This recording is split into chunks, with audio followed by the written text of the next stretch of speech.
Happy Monday, Hello. everybody. Hey, Hello. Hey, Addi. John. Hey, How are you doing? I'm doing good. I had a good Good to weekend. Went hear. to a wedding. How was the wedding? It was fun. It was our godson, our what we call him, our other third son, our third son, and he got married, and it was fun. And I danced all night long, and now I'm sore. So there's that. Well, it's a good sore then. You had fun, so it's worth the You were pain. doing the back bends and the splits and just kicking up the heels. Were you? Yeah, I get to see you tearing up that dance floor like a la Dancing with the Stars. By the way, I watched Dancing with the Stars, the first episode, just earlier with Kody, and I was pretty impressed with it. Me too. Even though I don't really know half the people there, I enjoyed the show for like the first time in a it long was time. actually So really good. It was I need good. to catch up on that. I've not seen any episodes of it at all. I watched it before, but I haven't watched it lately. But I kind of need to look into it. I love it. I don't know why I don't watch it. Probably because my family's background in dancing is kind of melancholy for me. So thank you, thank you. Yes. Are my lights annoying to anybody in the chat? Because on StreamYard, it looks no, like they're no, flickering, but you could see the shadow of the ceiling fan. Like, do you have a ceiling fan on? no, it's the actual camera because the lights Oh, are LED. It's LED lights. They flicker. And I've never sorry, seen them flicker like that it's before. because I got everything turned down. I'm trying to be more fall, and if I Oh, have well, all there you the other go. lights on, Well, it drowns out the lights. So I love fall. I love back to school season. Fall and spring are my two seasons. I'm not a okay. winter and summer person. I like fall and spring. Let's say hi I to like everybody. I like winter. That's I like snow. well, you live in Love the it. right place for it, so you're good there. Hi, Wendy H, Pipsqueak, Patty, Mary B, Nancy, Rabbit, Allison, Patty S, Franca, Ellie,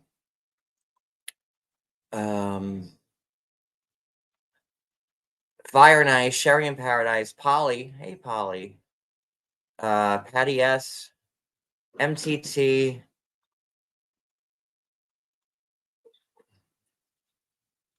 I don't know if I'm skipping anybody. Paula, Mish, not my real name. Barbara M,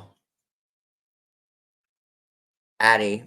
Oh, hey, Wicked. Yeah, Wicked was supposed to be up with us tonight, but she's not feeling good. Also, Brooklyn is who we were waiting for, but I'm sure she's finishing up her last appointment probably, and she'll be here soon. I still want to keep everybody waiting. Not my real name. Wendy says she wants to dance with me. Nana Banana, Lisa, Tina Beagle, Plant Lover, J Freak. There's a lot of chat going on here. Lordy, okay. Nerk, Ooh, I see some new Steven, names. Glennis, Miss Catherine, Chomian. Okay, I'm gonna say end the rest soon. Elizabeth Hope. Ooh, I see some new names in my chat. Well, say hi to everybody. I see some new names in my chat. Wow. But Franca's over there. She's usually over in mine. Tina Beagle is over there. And Glynis Randy and Rin. And so those are new names I haven't seen. And welcome. Glad you're in my chat. Let me change the thank you for the super chat, but I'm sorry you can't hold on, let me change the I'll change it to 1 week. I recently just started putting it back to subs because I know a lot of people can't afford to pay for memberships. I certainly can't at the moment, so I get it. Trust me, I'm not trying to do it to make money. I just, for my own sanity's sake. Hold on, let me just change this real quick. And I'll give my mods a little test because when I have it on members chat, they don't get to use their wrenches all that often. So let me change this from 2 weeks to 15 minutes.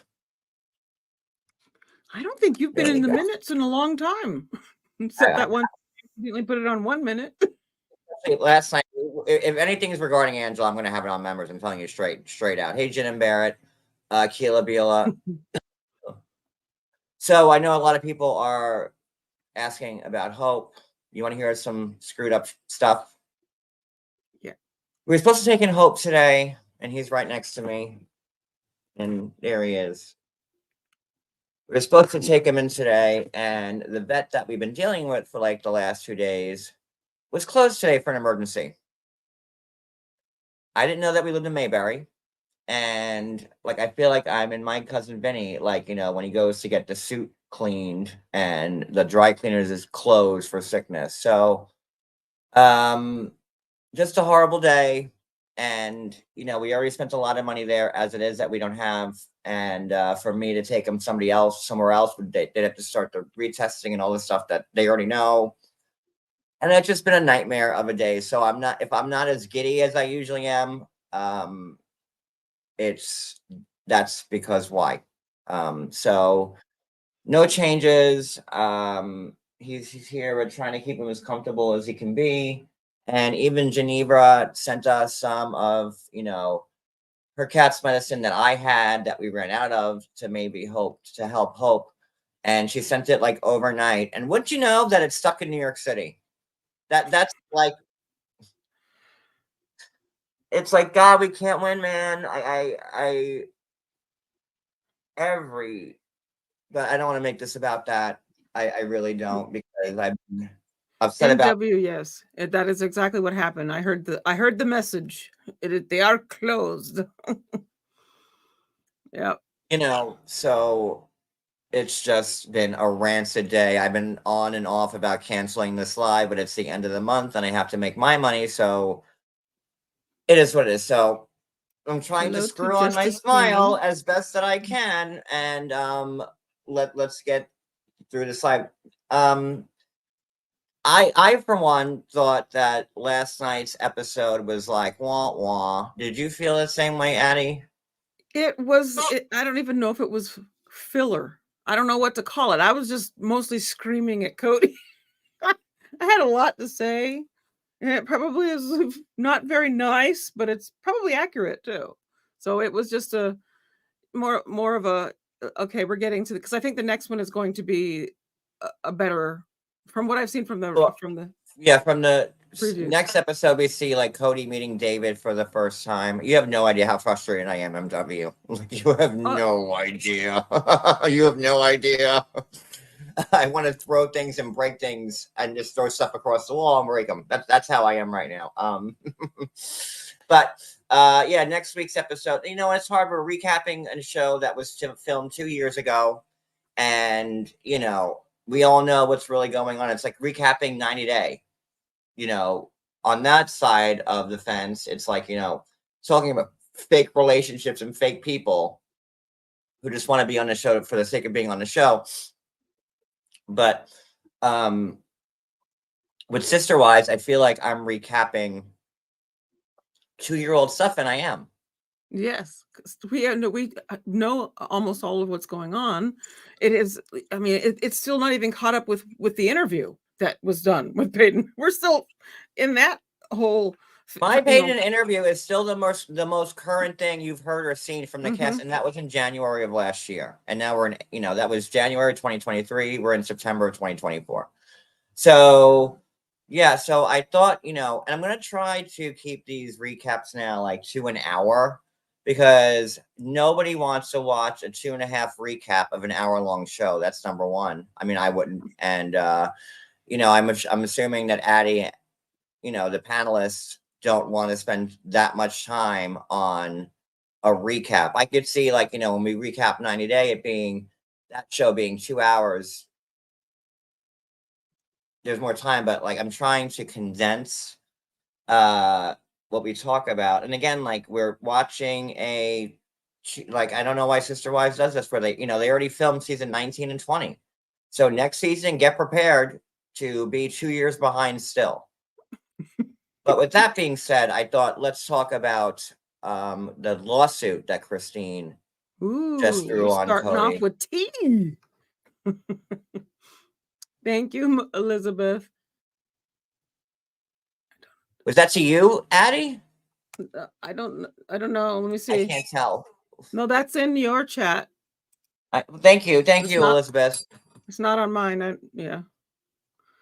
So let's go. We're going to, and I don't know where Brooklyn is, but let's go to Christine suing Kody for, I guess, child support or whatever, because that's way more current than what we're watching on the show right now. And then we'll go back to the show and kind of talk about the highlights. I took some notes, but everything I wrote down we know isn't accurate anymore. So I don't know how I'm supposed to recap a show that we know is, how do you do that? I was Anywho, mostly just griping at Kody, so I can I read mean, my yeah, gripes. it's never Kody's fault. He's never the problem. It's everybody else's problem but Kody, and Yes. and Robin's infallible, pretty much. And So we're done. Good night. No. yeah, next That's week on about- Sister Wives, Kody is the same way. So let me share. Well, let me play my little intro.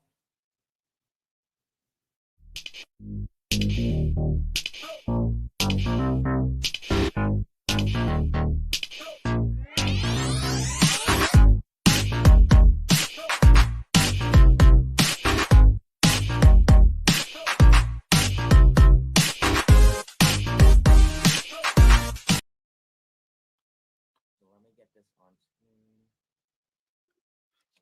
Okay, this is In Touch. I'm pretty sure that Katie Joy broke this story. She did, yes. Thank you, Elizabeth. I appreciate it. Who won? Who got the membership? Ooh, let me see. Let me check. Check. 1 second. Membership was given to Rabbit of Chaos. Go ahead.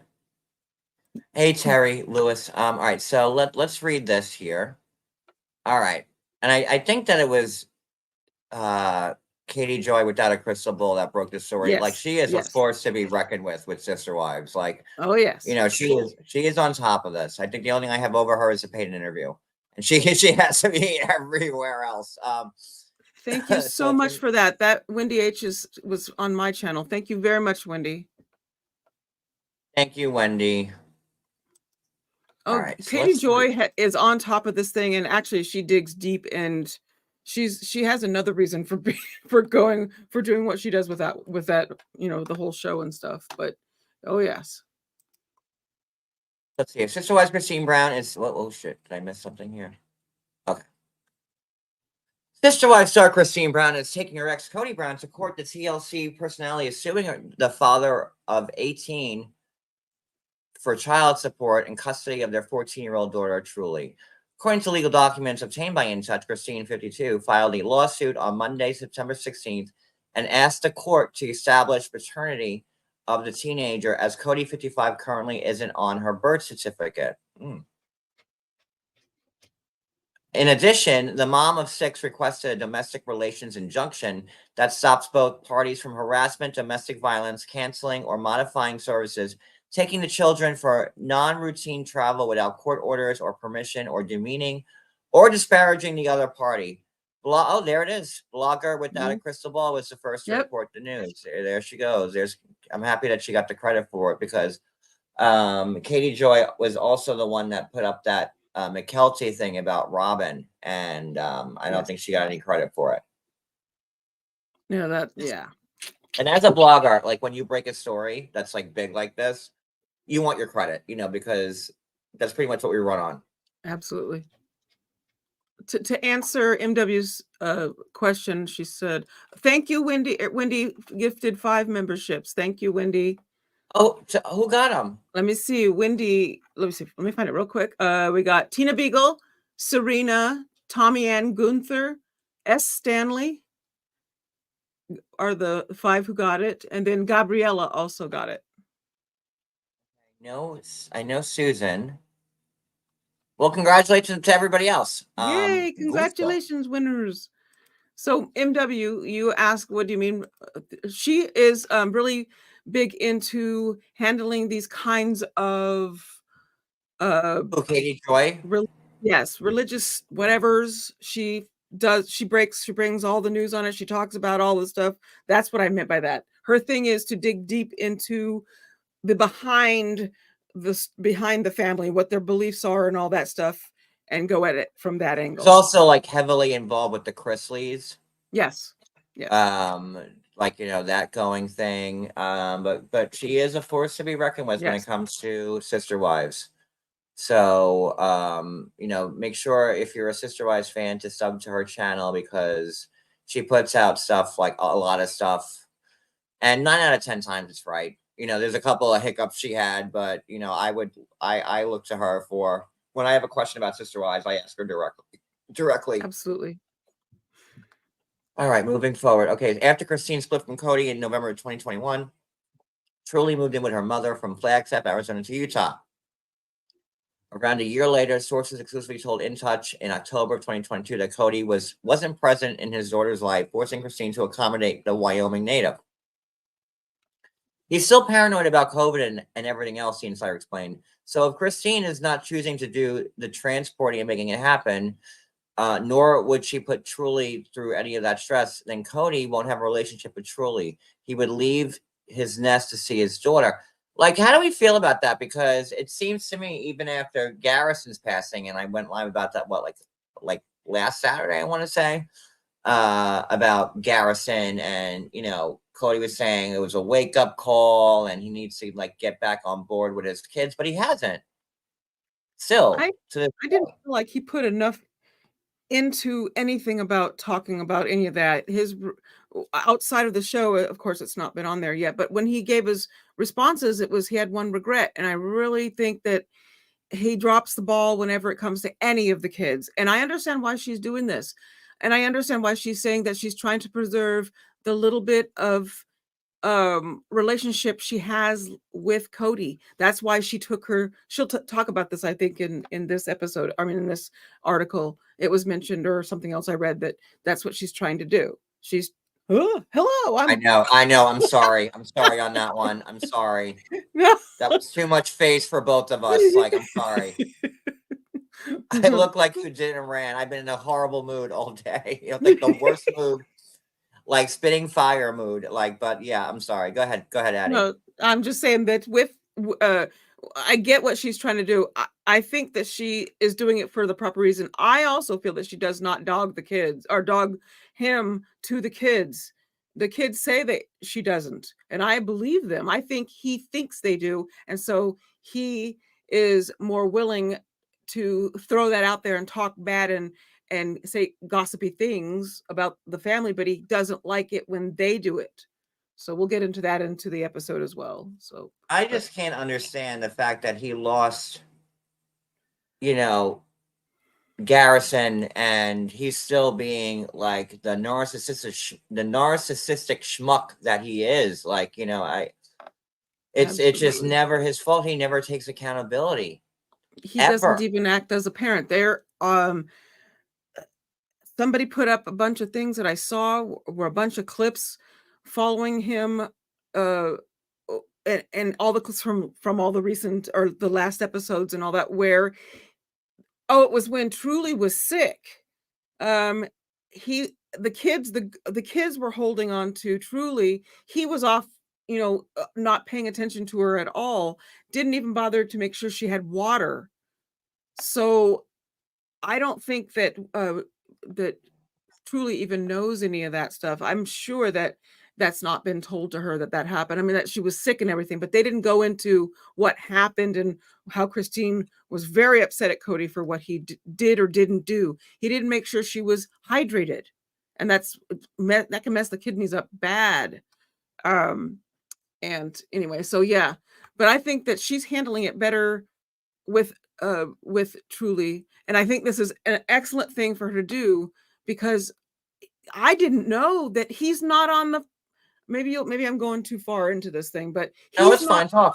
he's not on on the birth certificates of, I don't think, of any of her kids.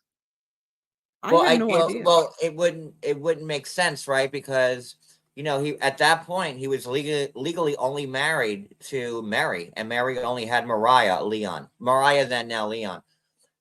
So I don't think Kody's name is on the birth certificates to any of his children he had with Janelle or I'm not sure about or Christine.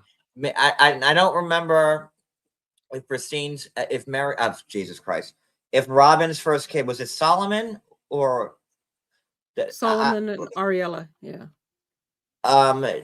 when Solomon was born, did Robin or did Mary already divorce Kody so Robin could?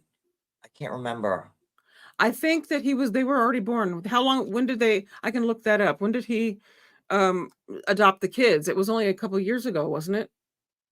Or no, I was still. I can remember. I watched. I was in Lindenhurst, so that had to have been 2017, 2018. Read you keep reading, and I'll Google it really quick. Elizabeth, are you still not able to chat? I don't want you spending super chats, even though we need the money. I don't want you spending super chats just to comment. I'll open it up to everybody because I don't want you having to pay to leave a comment. But Elizabeth says, as a person who is new to this show and was born in Park City, Utah, this show blows my mind in so many ways. Kody is a masochist. Is that the word? And I enjoy Mary. So Kody adopted the kids in May 2010. So no, that's too early. So the movie previous marriage that's after too early. Look up when when Kody and Mary's divorce happened. 2010 is way too early. For oh that. wait. No, I read it wrong. So let me. Robin's children were the couple's court hearing to determine if Kody could adopt Robin's children was featured in season 9. So I'm trying to find a date on Robin's. Well, it started in 2010. Season 9 would have been, I'm guessing, 2019. Okay. So, Robin. There she is. I'm trying to find it. You guys don't even know. I'm sorry. I was rushing so bad to get on this live from work that I left my phone at the counter in CVS. Oh, no. I felt the panic that rushed over me. I felt naked, first of all. I'm like, oh, I left my phone. I'll call. I'm like, nope, can't call nobody. And then thinking it's not going to be there. I have a million contacts. But the girl was so nice, and she saved it, and here I am. Well, I'm happy that you're here. Thank you. That losing your phone is like the worst feeling in the world. You don't even know. The feeling that comes, like, I have a business, like, it was, yeah. Can't even bring it up again. I'm just happy to be here. You can't, welcome, and then sweetheart. the first thing you think is, oh, I'll call this one. Nope, can't do that. Oh, Elizabeth can chat now. Okay, good. I'm happy. So yeah, with losing your phone, like you feel like in the pit of your stomach. Oh my Lord. You're like your whole life is like gone. Yep, my whole life. My phone so many times. Flashed before my eyes. And I'm like, so I'm happy God, they're gonna wonder like if I'm dead. No, I was texting you. I'm like, and it's not like you to not write me back. I just figured you were like finishing up with a client or something like that. So the woman was so sweet, and the minute I walked in, she goes, "I have it. Calm down." Well, God bless you. You're a saint. Good. So I'm happy somebody got some good luck. So Brooklyn, we're talking about Christine's lawsuit against Kody now. Oh gosh, yes. Kody Brown adopted Robin's Brown children in 2015 as featured in the Sister Wives episode. Robin's big announcement. The episode aired October 18, 2015. Dang, it was that long ago? Wow. I was in Florida still in 2015. Damn. Well, that makes sense. Yeah, it has been a long time. Took me a minute to find it. No, it's almost been 10 years. We left Florida in 2015. That's insane. Wow. So Solomon was born in 2011, according to Positive Paula, but the adoption took place in 2015 and aired on that episode on October 18th in 2015. God, I can't believe it's been that long. And you know what it is too? Sometimes I forget that Robin was in the very first season. I always think, well, she came later, but she didn't. She was the fourth wife, but she was still in that first season, The whole first season was them still in like that big giant house in Utah. That Right. first season was gold. I mean, with the cops driving up and down the street Oh my and God, Janelle that looking was through like bad. the blinds and stuff like that. I mean, that was just, you know, Mary's running around the corner behind a tree, seeing if they're going to stop at the house. They knew how to like bring us in because I'm like, oh, this is good. This is good shit here. But dang, I did not know. Like 2015. Lord, we've been watching this show for too long. Yep. And Hi, then now they're Rose. Hi, hey, Elizabeth. Brooks knows. And now they're airing stuff from like 2016. Brooks knows. Hi, sweetie. That's how current Wait, it is. I'm sorry. What did Elizabeth say? The last time we chatted was the first time I participated in this chat. Intimidating? We're not intimidating. I'm not. Maybe you are, I'm Brooklyn. I'm not. not. I hope not. He's anyway. definitely not. All right, so let's go back to reading this article. Okay, blah blah blah blah. I want to know what Christine wants. At the time of, I love when they throw in at the time cooking with just Christine star. Like, you know, she's Sister Wives. Who what is cooking with? I Just know. Christine? Why is she known for What- that, even for a minute? Like, come on, that's ridiculous. But whatever. At the time, the Cooking with Christine star raised eyebrows when she claimed that moving her daughter away from Kody would salvage the father-daughter relationship. In addition to Truly, the former couple shares kids with McCulty, Aspen, Gwendolyn, Isabel, and Peyton. Christine, when I lived in Flagstaff, I firmly believed that moving to Utah was the best choice for me and for Truly. Christine explained during the October 1523 episode of Sister Wives, I knew I was taking Truly away from her dad. I felt like that was the best way to preserve Truly's relationship with Kody was to move away from him. Christine felt that, oh my God, I want to know like the nuts and bolts of like the lawsuit here. And that's it. So where are the court documents obtained by InTouch and why are they not in this article? That, yes, I tried to find them myself. The only place that I really saw them was on Katie's live or her video about it. She shows the I documents. just called in a lateral. I just texted Katie Joy. Because this gives you absolutely nothing. I'm confused. I don't understand any of this. So she's in the process of suing Kody for there was other things that were said about what it was she was. Let's see if I can find something else. Well, you tell her what the lawsuit's about. Okay, so what is like the crust of it? I don't know because InTouch didn't say anything about it. All it says is the Cooking with Christine star. Okay, great.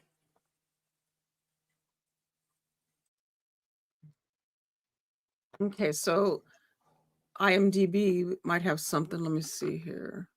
Not much. Christine named Kody Brown in a paternity and child support lawsuit. Did it say that in the thing in the InTouch one that it was a paternity and child support? She's seeking. Oh.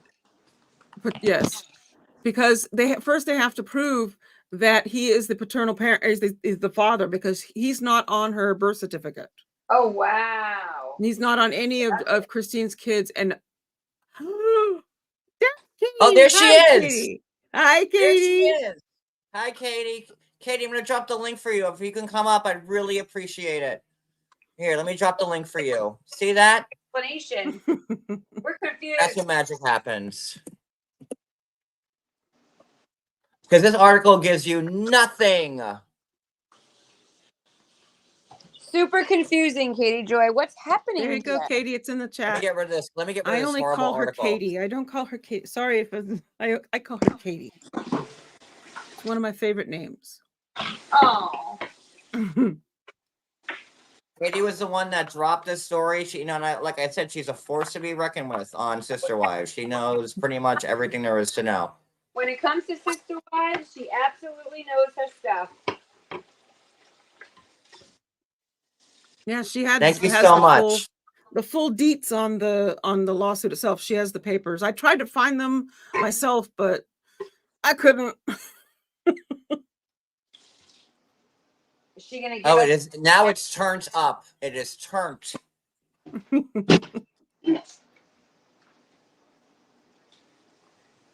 Well, awkward silence, dead air. Oh, sorry. I'm So I'm just like going, oh, Katie's here.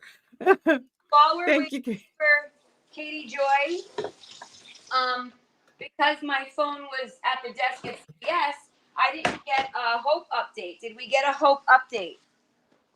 Yes, I'll John so the vet was supposed to be open today, but What? they're not. They are closed. Oh my god. John couldn't go somewhere else because they would have to redo all of the stuff they've already done, which would be Oh god. so they have to wait through today and take him in the morning. And he's on the couch. He's been trying to do what he needs to do, and Oh, poor baby. so All right. they will try Okay. again tomorrow. But it is closed. I heard the message. Oh man. Yeah, I don't get that. They were told him to come back. Yeah. Like, why would you be? Okay. All right. That's strange.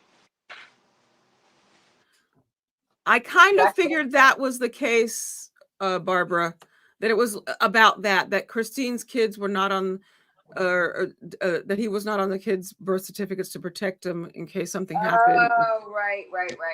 Of course. Well, there she And I is. would have. Katie, can you just wave to me while you're backstage, just so I know it's you? Because you can't trust anybody when you drop a link.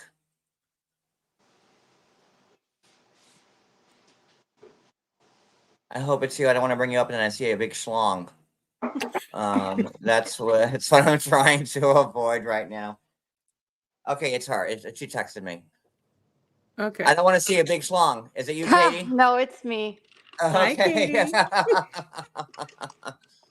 Hi, So, Addi. Hey, John. For those of you that don't know, Katie, why don't you introduce yourself to my followers for those that don't know you? Ooh, Or not. you lost her. That is the first time Or I've bye. laughed all day. Come back. That was funny. I needed that laugh. I honestly, that was the first time I laughed all day. That was amazing. It's fine. Take your time. That was fun. Oh. Okay, God. so yeah, what about the I don't know if you saw that about why the kids aren't on why Cody's not on the birth certificate. It's because Totally. Christine is trying to was protecting the kids in case they got arrested for polygamy. I'm sorry about that. I was trying to respond and then I hit leave by accident. So, Katie, now that we know you're not going to show a big schlong, why don't you introduce yourself to my followers? I think everybody pretty much knows you, but who you are and what you cover. I'm Katie Joy. My channel is Without a Crystal Ball.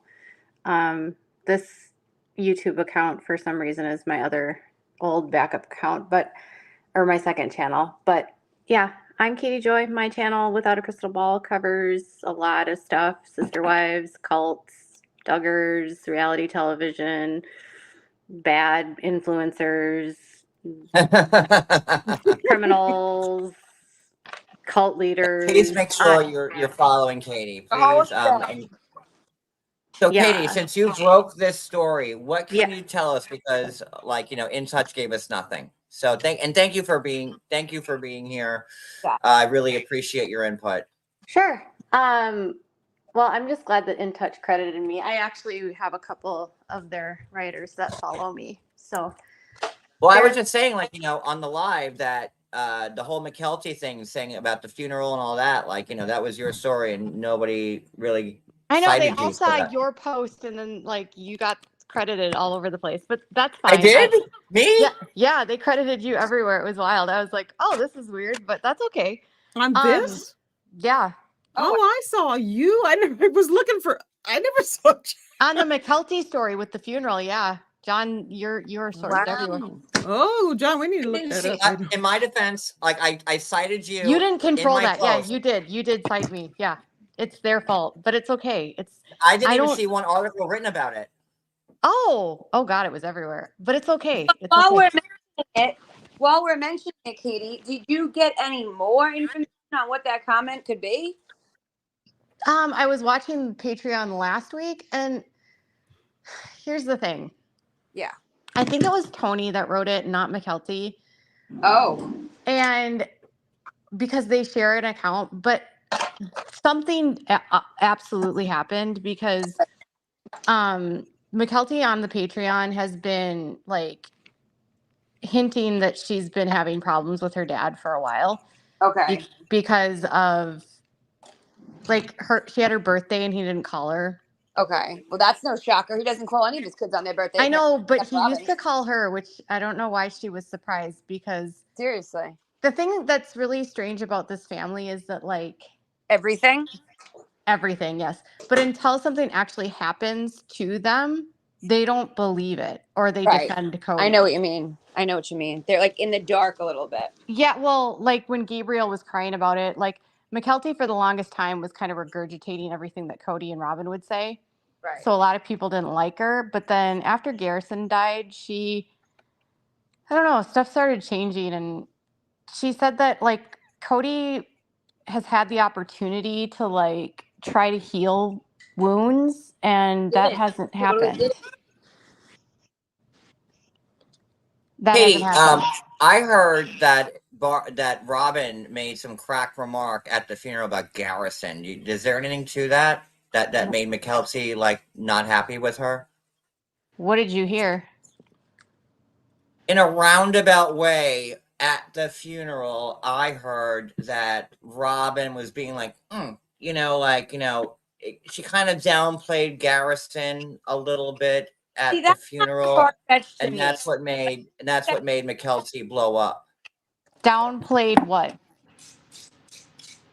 Like it was a crass, and again, allegedly, it was like a crass comment at the funeral, like, and I don't know what exactly was said, but what was intimated to me was that Robin was like, well, we're here at this funeral and it's like a real funeral, like, unlike Garrison, who like, took his own life, to that effect or something like that. She kind of like slammed Garrison. I can't imagine anybody. Whoa, who did you hear that? Who did you hear that from? That doesn't sound like something anybody would say. No, well, it would be well, enough hold for McKelty to be like, listen, McKelty was always closest to Robin, and she lived with Robin and Kody for a while, and it would take a lot for McKelty to break ties with Robin. No, but and I'm not saying that happened. Katie Joy is saying that there's reasons for a while now why she did, but I feel like that's a very crass comment that anybody would make at a funeral. Well, hold up, Brooklyn. Where did you hear that? In the streets. In the streets? Okay. So Am what I I close here's hitting what on home like on that? I don't know what if she said anything, but what I will tell you is that I'm sure someone in the family 100% has said something similar, because I have like several people from the cult that I speak to that are out of the cult, obviously, and death by unaliving is deemed a sin as equal to unaliving someone else. So it would make sense in your head that Robin would, I'm not saying that Robin said it, but it would make sense in your head that Robin might say that. Or anyone that still believes in the faith, because they view people that do that as sinners, and that they're like wicked and they're going to go to hell. And so, I mean, I think that's like the norm for like any religion, right? Like, in the Catholic, I'm Catholic, and Catholics, well, yeah, I think every religion. there's been Catholic priests that have said that people that die that way aren't going to hell, or they're going to be in purgatory forever. And my mother took her own life, which I've always struggled with, because I'm like, is my mother burning in hell for eternity now because she took her life? Yeah. So it's something I've dealt with. And the person that told me that, I mean, I can see it. And and I know that McKelty was always the one who was like championing for Robin. And it would make sense in my head that if, at a funeral, if, maybe Robin like made like an off the cuff comment about like Garrison and the funeral they were at, you know what I mean? So it made sense in my head that could have happened.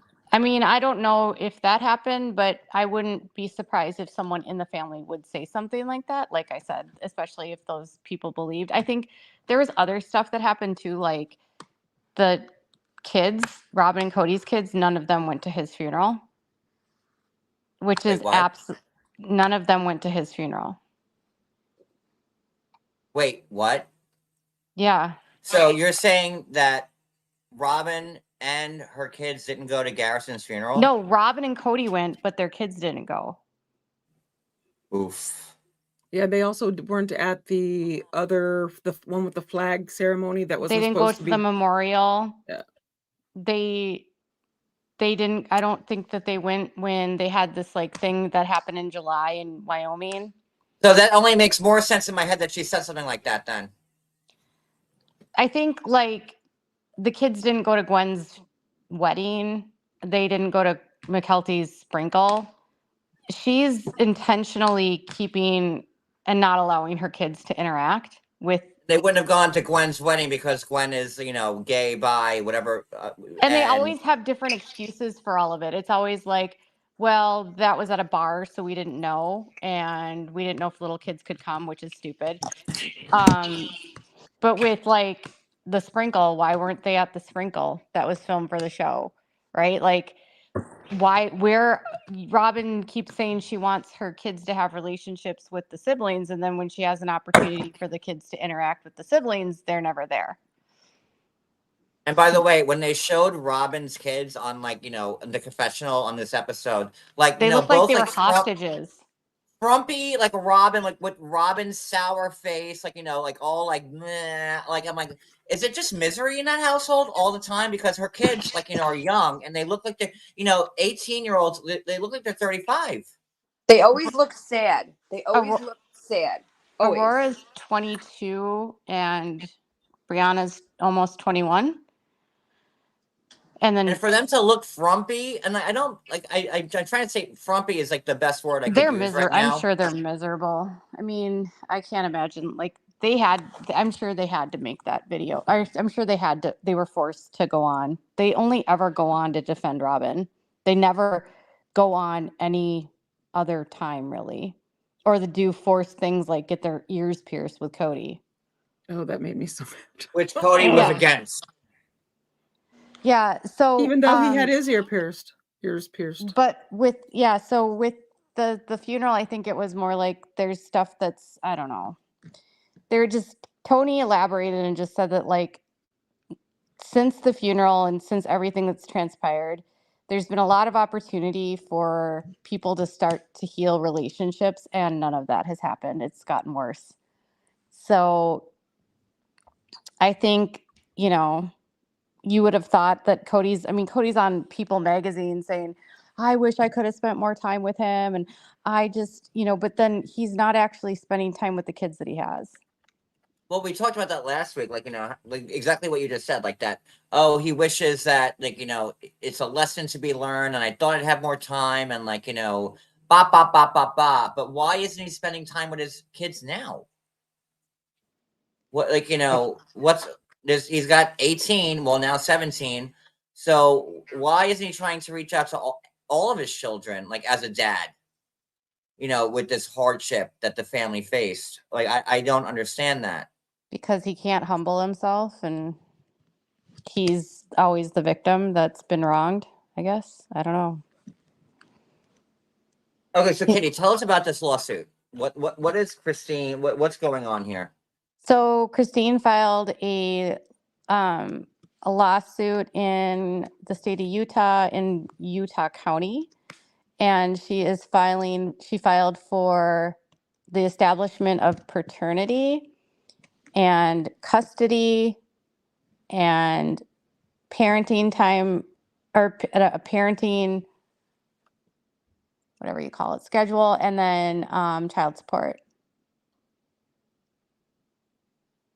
Do you know the specifics, on what she's asking for in terms of child support or whatever that? Well, child support is determined by the initial filing is sealed, but she did request a domestic injunction, which seeks to prevent Kody and her both from disparaging the other, harassment, stalking, violence against Truly, corporal punishment, that kind of stuff. Making to sure see that communication between the two of them is not hostile or abusive, not allowing him to take Truly without like a schedule of where he's going to go with her and what they're going to do. Lots of different stuff. But so that domestic injunction, some people said is standard. It's not. You can actually request different injunctions when you file in Utah based Kitty, upon why what. would she have to do something like this now? Why Okay, do you hold think on. your opinion? I'm sorry, Brooklyn. I wasn't done. Oh, sorry. It's okay. It's okay. I'm like a slow talker sometimes. No, So no, no. Go. yeah. So the domestic injunction is requested by her, depending on what she needs. Like there's other requests that can be made. Like if this one isn't significant enough, she could do another injunction for like stalking and harassment if she feels like there's danger or whatever. And then also that, they can't liquidate money or hide assets, that kind of thing. So basically what she's asking the court is like everything stays status quo and that he has to like refrain from being a jerk. And she's saying that she will refrain from being a jerk, which I'm sure she wasn't being a jerk to begin with. So why would she be filing this now? Truly turned 14 in April, and in the state of Utah, when a child turns 14, they can advocate to the judge about where they would like to live.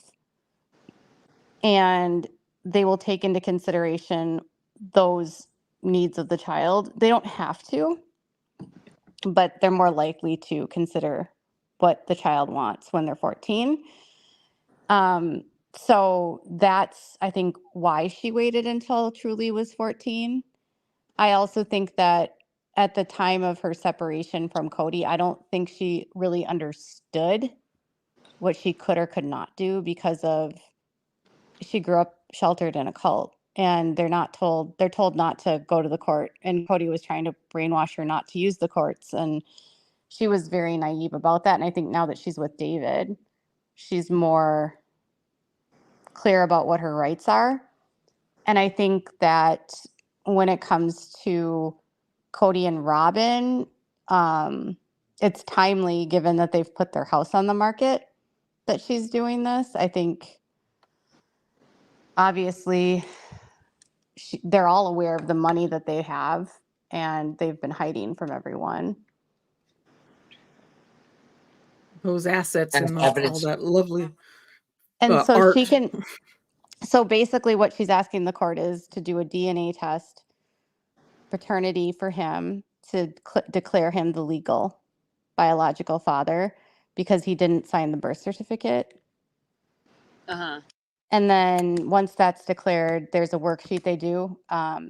So child support, she can't ask for like a certain amount. She provides her income, and then he has to provide his income. Her husband's income doesn't play a role in it, nor does Robin's. So it's just Cody. When you say her husband, you mean David. Mm-hmm. Yeah. So being married and having joint income doesn't change. Like they go off of her income and off of Kody's income. And then whoever gets primary custody and has the child the most nights gets the child support. And they have a worksheet. It's pretty standard that's done. So they have to like put everything into a worksheet and then it kind of spits out a number and tells them what the payment will be. They can have it, the judge can change that if they decide. And then in the state of Utah, once a paternity is established, she can go back 4 years for arrears and get child support for 4 years. So back to 2020. Wow. Okay, Brooklyn, you got a question, right? Or was it already No, answered? she answered it. And then I was going to also ask, are there like, I mean, obviously I would never ask who, but are there like specific people in the family that like reach out to you or tell you or like talk to you and tell you what's going on? About the lawsuits? No, I mean, I found this in this. Oh no. Just like in general, Oh, you know what I mean? Like in general, like people that say oh, anything. well, I mean, I speak to like several of her cousins, but Ah, they're like extended family that she doesn't yeah. always, but ones that she grew up with. And I Super. speak to one of her aunts that she doesn't talk to anymore, Oh wow. Kristen. Kristen was actually on the show back in season 6. I'm sure that's And stuff. Like I'm sure they yeah, have a lot of interesting stuff to tell you. one of her cousins is actually super sweet. She's a therapist now. And so she's out of the cult and she works in as a family. She's like a licensed family therapist, and she also is specialized in like addiction recovery. And so she's always super helpful for me because she can help me understand kind of like why is Kody saying this? Why is Robin acting like this? Right. And she actually knows Robin, and she knows Robin's ex-husband because she's cousins with Robin's ex-husband and grew up with him. And she grew up with Robin's family, so she knows them personally and knows what they're like. So, I would like to be a fly on the wall with that family. yeah. Those are the Jessups. So this cousin is an Allred, so she's also Preston's dad is a Jessup, but his mom was an Allred. So Preston's mom was actually sisters of Christine's dad. Did you know Oof. that? So are Kody and Christine are blood relatives, like second cousin or something like No, that? Or not? Preston. So Robin's ex-husband is Christine's first cousin. Whoa. That just blew That my mind a little my bit. brain is trying to like calculate. I feel like we're I'm Winona trying to Ryder in catch that up with GIF what right you just now. said. Yeah, so All red. Robin's ex-husband, Preston Jessup, his mom is Diane Allred. Diane Allred is Rex Allred, Christine's dad's sister. Wow. So Christine knew she had to have gotten a good amount of information on Robin prior to her coming into the family, right? I mean, I've talked to 2 of her cousins. Another one that's her mom was an Allred.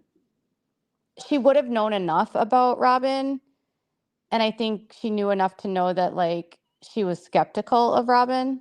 But you have to remember they have like so many cousins. Yeah. Like Yeah. her grandpa had 54 kids. Whoa.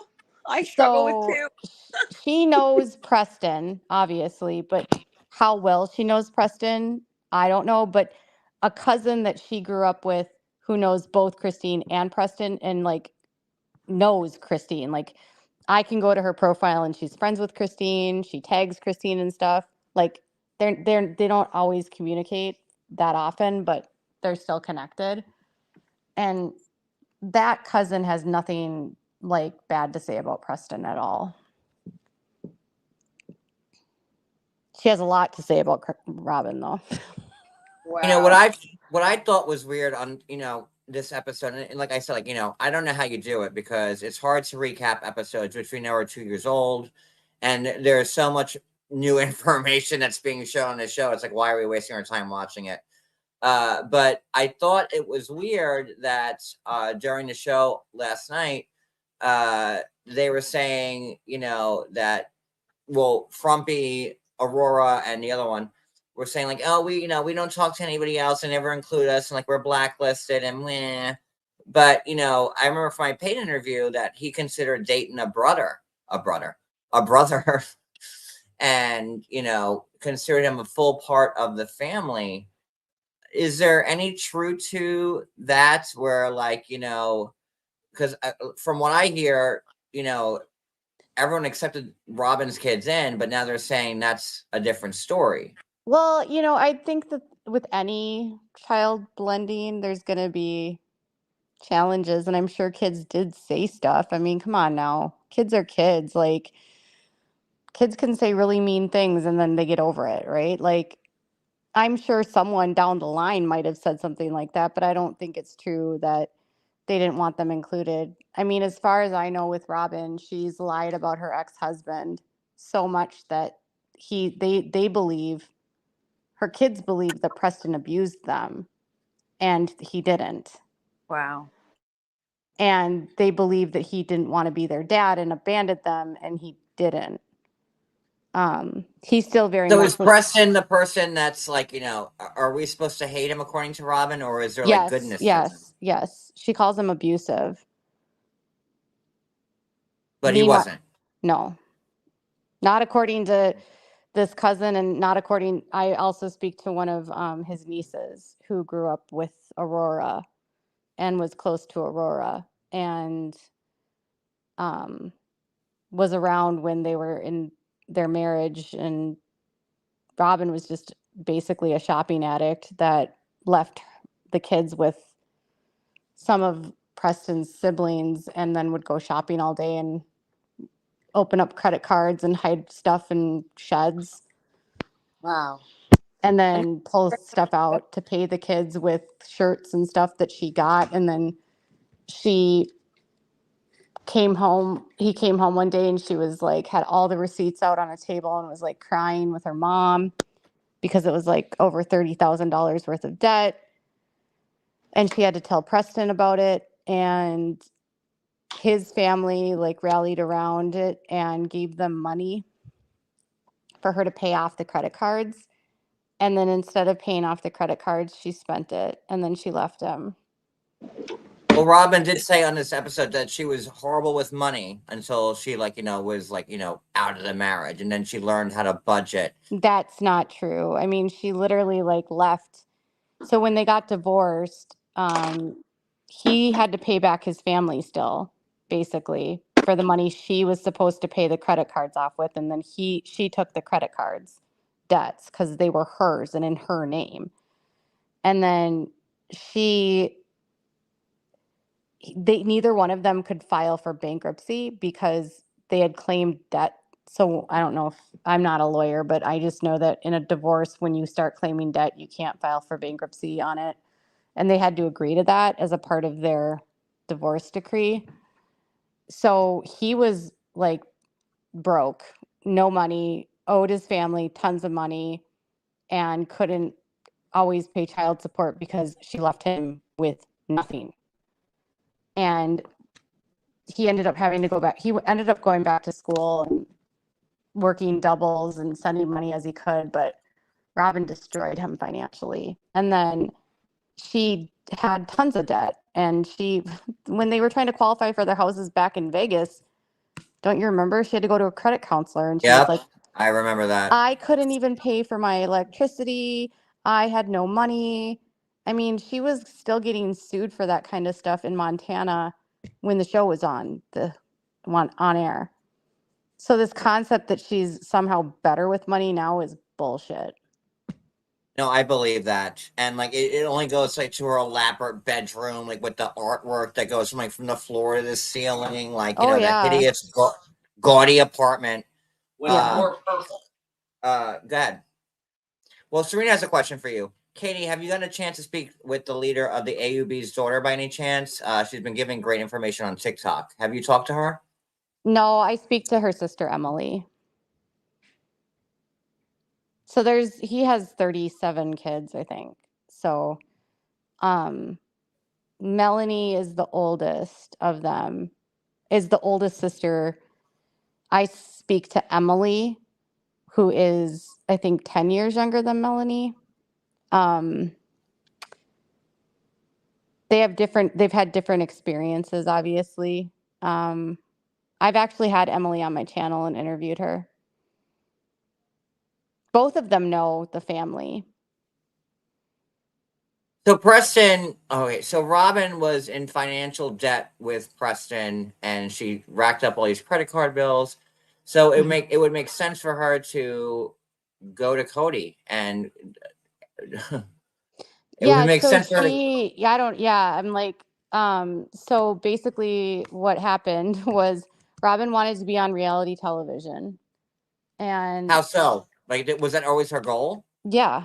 Preston's niece told me that she was obsessed with being on reality television, and it was well established in the group that the Browns were working with TLC and had already been interviewed by other outlets like the BBC. And it was quite a controversial topic because some of the leaders didn't agree and others people did.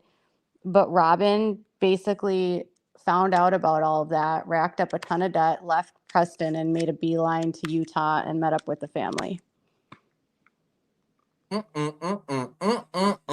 what I had to say on that one. Wow. So she wanted to be Boy. famous. And I know that, like, Kody says no and whatever, but yeah. Well, we watched the videos like Robin like dancing like on like when she was 19, like with her hat backwards, singing she was like Salt and Pepper.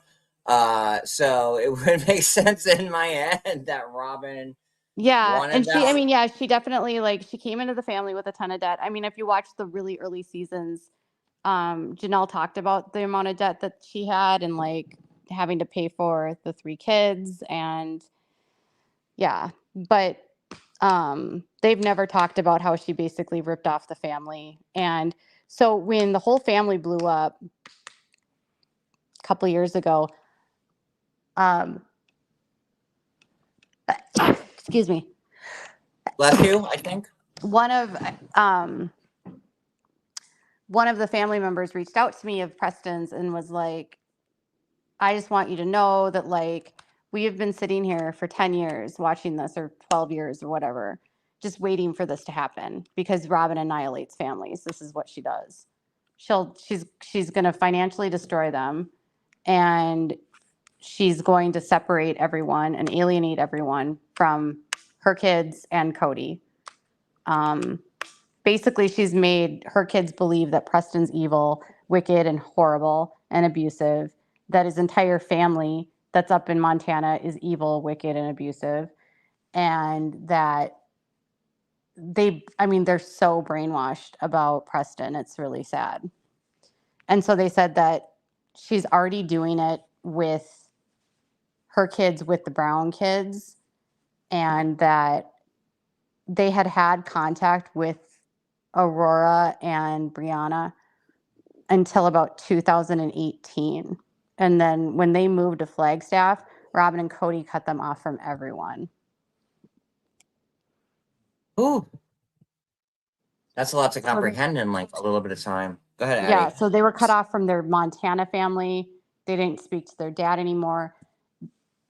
They said on national television that if he went through with the adoption, they would allow Preston to have a relationship with them still. But Robin was like always there on the phone monitoring them. And so she wouldn't let them talk to him. And so then they were using one of his nieces so that he could talk to them because Robin was being so controlling about it. And she found out about that. And so she's basically like, she doesn't want them to know that like Preston wasn't a bad guy, basically. And the whole adoption was like coerced, and it's bad. How was it coerced? They basically wanted, Preston didn't want them on the show anymore. And he had legal rights, obviously, to say that they couldn't be filmed. Right. And Kody didn't like Just that. like Tamara and Sophia on OC. Is that what happened with them? Well, Tamara's husband Simon didn't want Sophia being filmed on the show because that was her husband, that was his daughter. And for like, 18 years, we didn't see Sophia. Tamara's been on OC for quite a while. So we saw Sophia as a baby. And then when she broke up with Simon, Simon said, there's no way in hell that my daughters are going to be shown on the show. And that was the truth until Sophia turned 18. And now we're seeing her on OC again. Yeah, I mean, Preston didn't want them on the show because he didn't want them to be faces of polygamy, which I think is fair. That's a lot to put on a child. There's a lot of stigma around that. You're making a child be a representative of a criminal lifestyle. Ooh. And Preston isn't in the cult and didn't want to be a part of the cult, and they didn't like that he wasn't in the cult.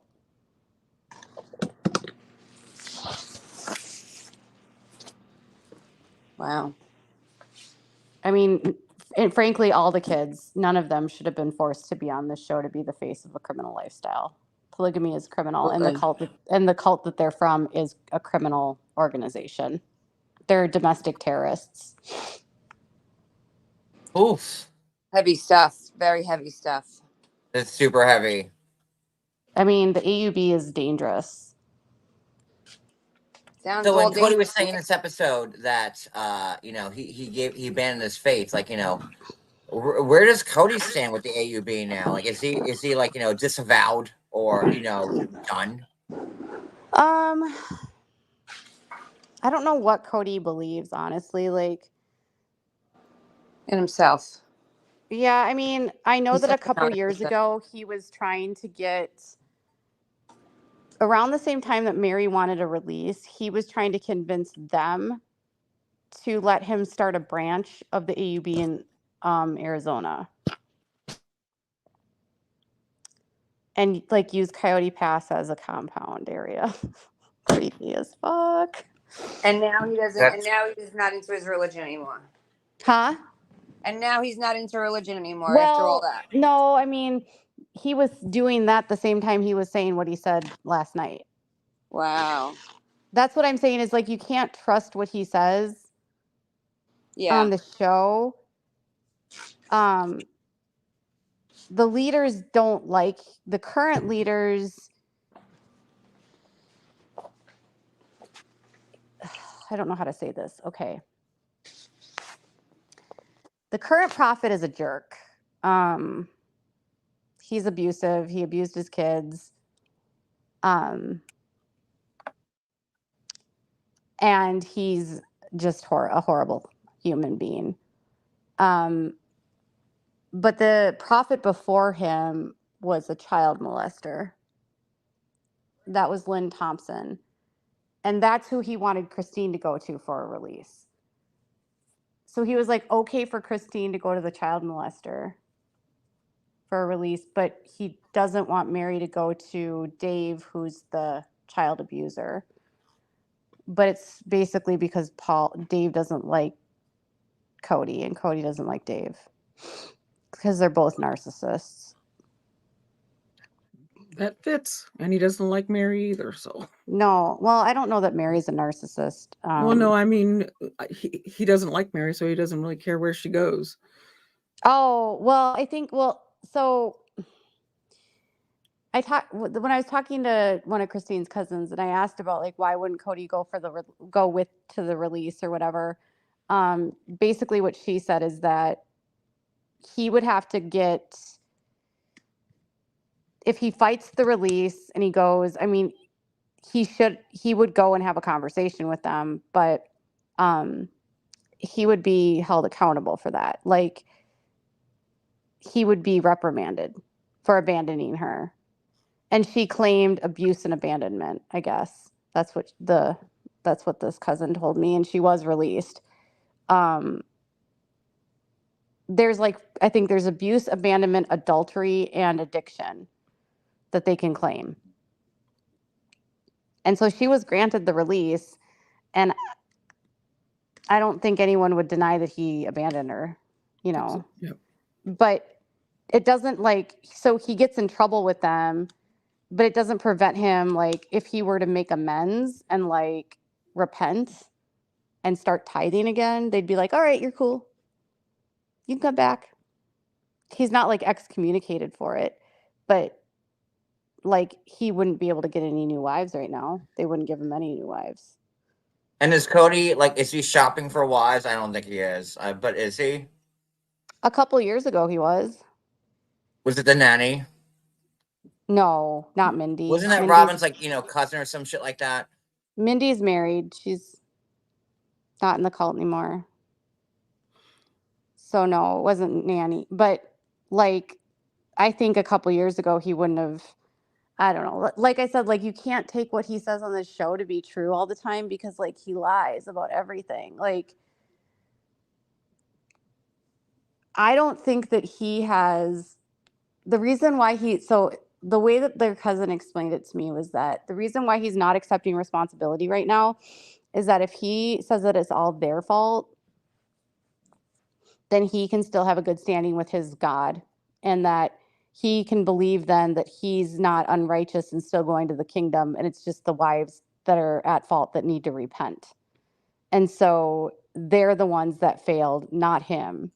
And Robin will say the same thing, because if it's their fault, then they are not in harmony, meaning they're not going to go to heaven.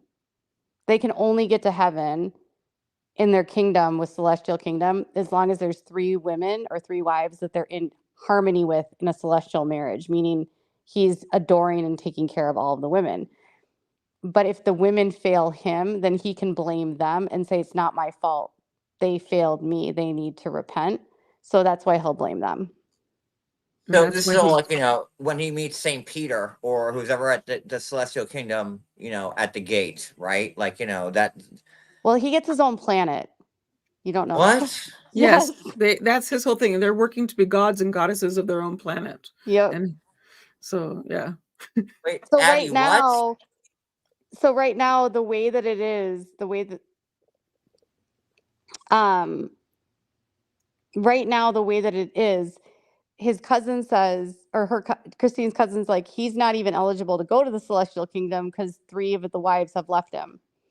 And he's not in harmony with them, and he didn't treat them well. She said if he would have been a good man, he would have humbled himself and listened to them and tried to help with their feelings and their pain. And she said, not every man in the cult is like Kody. While there's a lot of them that are like Kody, there are some men that are actually not narcissists and will humble themselves. Not all of Can we them. get back to the part like where like they get their own planets? Like, Yeah. what? Addi, you are close to this. Like, huh? No, where the one I was in, they don't do planets. They just come back and live on the earth forever in paradise. Sorry, I'm former Jehovah's Witness. Oh, okay. Yeah. So she knows, like, yeah. So the celestial kingdom is like they get their own planet, and basically Kody becomes a god. And I don't know that the wives, it's undecided if women become That doesn't sound goddesses. Christian to me. It's not. They're not Christian. Sorry. They don't believe the same Jesus that Christians believe, but they think they're Christians, but they're brainwashed and they don't actually understand what Christianity is. So they believe that Jesus was a polygamist. Okay, like my mind's They about also to get believe blown they out. also believe that Jesus is the Satan's brother. So there's that. They also What? believe that Adam is God. Adam from Adam and Eve. Yes. Okay, I'm sorry. Hold on, Addi. What did you say? He's Satan's Well, brother. Yeah. All right, I'm just But a little Italian girl from they Brooklyn. take This theirs from conversation is deep. LDS. The LDS Woo. and this faith, I think, is very similar. Name them, Lisa So they says. believe that Adam is God. And then so they also believe that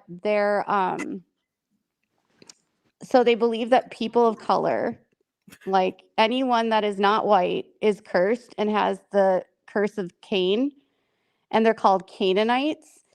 And they believe that anyone that's black is evil and wicked and cursed.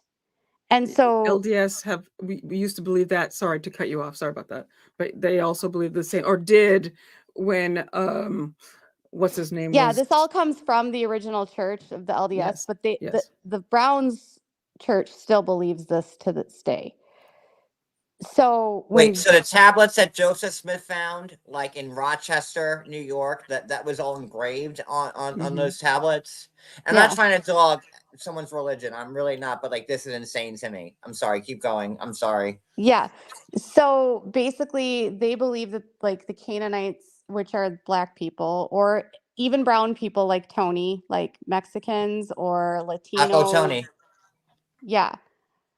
Are cursed. And so what they are told in their so that's part of it. But so they also believe that they have a premortal existence, that they're taught that they were spirits in heaven before they were born, and that in heaven they were training to come down to earth and training to become part of this earth. And so they were spirit babies in heaven, training and waiting for their family. And so while they're training, they're preparing to come down to earth, and they are brought down because they are chosen and they are the select and the mighty. That's what this cult tells them. And this is like the AUB, like Yes. specifically? This is the AUB. Not like the LDS. This is, I mean, it's the same beliefs in the LDS. So the I think. LDS feels the same way. So, well, they used to, but so the fundamentalists basically believe the way it was when Joseph Smith was the prophet and Brigham Young, and the LDS has like erased a lot of their history and tries to pretend like a lot of this didn't happen. So they try to pretend like the racism was never there. They try to act like polygamy didn't exist. For the longest time, they even tried to deny that Joseph Smith was a polygamist. They basically have gaslit their entire congregation to like believe a revisionist history of the church. So a lot of people, what happens is they end up converting to fundamentalism because they go back to the original doctrine and they go through the Doctrine and Covenants, and they go through these books that were written by and chronicle the teachings of Brigham Young and the prophets that followed him and Joseph Smith. And they learn that the church today has basically erased a lot of the beliefs. And so they want to be as true to the original prophets as possible. So they also believe in blood atonement, meaning they believe that they can, people need to die for certain sins. And I thought being Catholic was rough. Holy shit. Yeah. So, but the spirit baby thing is crazy. So they believe that everyone has a premortal existence, and then they believe that the people that are here on earth pick their spirit babies. And so Christina's made comments before that like one of her children she thinks was actually supposed to be Aspen's child, but she ended up with the child. So like back in the day, like she had a miscarriage, and so she thought it was Aspen's baby, not hers. It's very weird how they like come up with this stuff. But so, and Robin had that whole like episode with Kody where she said that she still had a spirit baby that she needed to go get, and he had brown hair. Do you remember that? I'm my jaw's on the ground. I can't pick it up. Like and I'm blah blah blah blah blah. John, I don't even know what to say. I am without words. I can't figure out what to say. I remember what you're.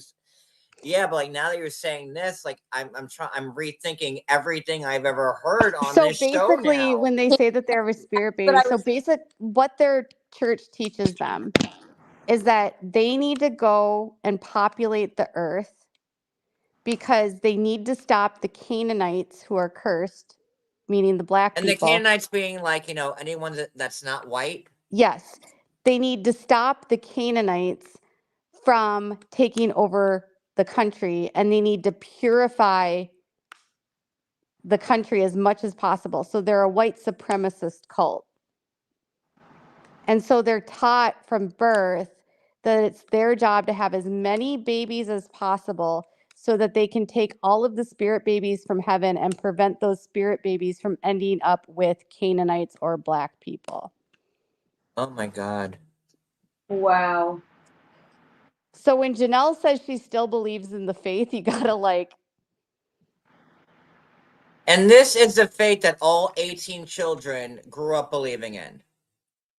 Yes. Sweet Jesus. I don't even know what to say. So, like Gwendolyn has stated that some of her siblings still have racist views. And I don't know who she's talking about, but I would assume that that would be accurate. I don't know. I mean, like Logan is not. He is very progressive. I don't know where the others stand, but it wouldn't be shocking if some of the siblings were racist it wouldn't. Kody is very racist. Well, is Peyton one of them? Because we know that Gwendolyn and Peyton have, you know, She's never really called saw him eye to eye. racist. She has called him racist. I don't know. He says he's not. He also says he's not misogynistic, and he is. He also says he's not homophobic, and he was like misgendering Leon and making Oh, I really. didn't get that from him. When I didn't get that vibe from him as like misogynistic and Oh God, yeah. really. I mean, But even then, when you he know, was Peyton came on my live and spent 3 hours with me. Like, you know, he knew Yeah, and I he was was being gay. very misogynistic and really homophobic and transphobic about really, I Leon. didn't get that either. He said that he does kind of, he's a lot like his dad. He's said that before on his own TikToks and stuff, that he and his dad have a lot of the same, I think, Beliefs. yeah, the same, and how he is kind of bold like his dad. I think what he meant was is his narcissist And like his if father. you remember, Christine had mentioned when she wanted to move in, when Gwendolyn wanted to move in with Garrison and Gabe, she was concerned because they have very different political views. Gabriel's views are very similar to Kody's. I don't know. I mean, I don't know these kids. They're young. They could change. I mean, they're only in Yes, their. but no, we're not. Listen, I I'm feel not bad. here. Like, They are indoctrinated, but this is like you.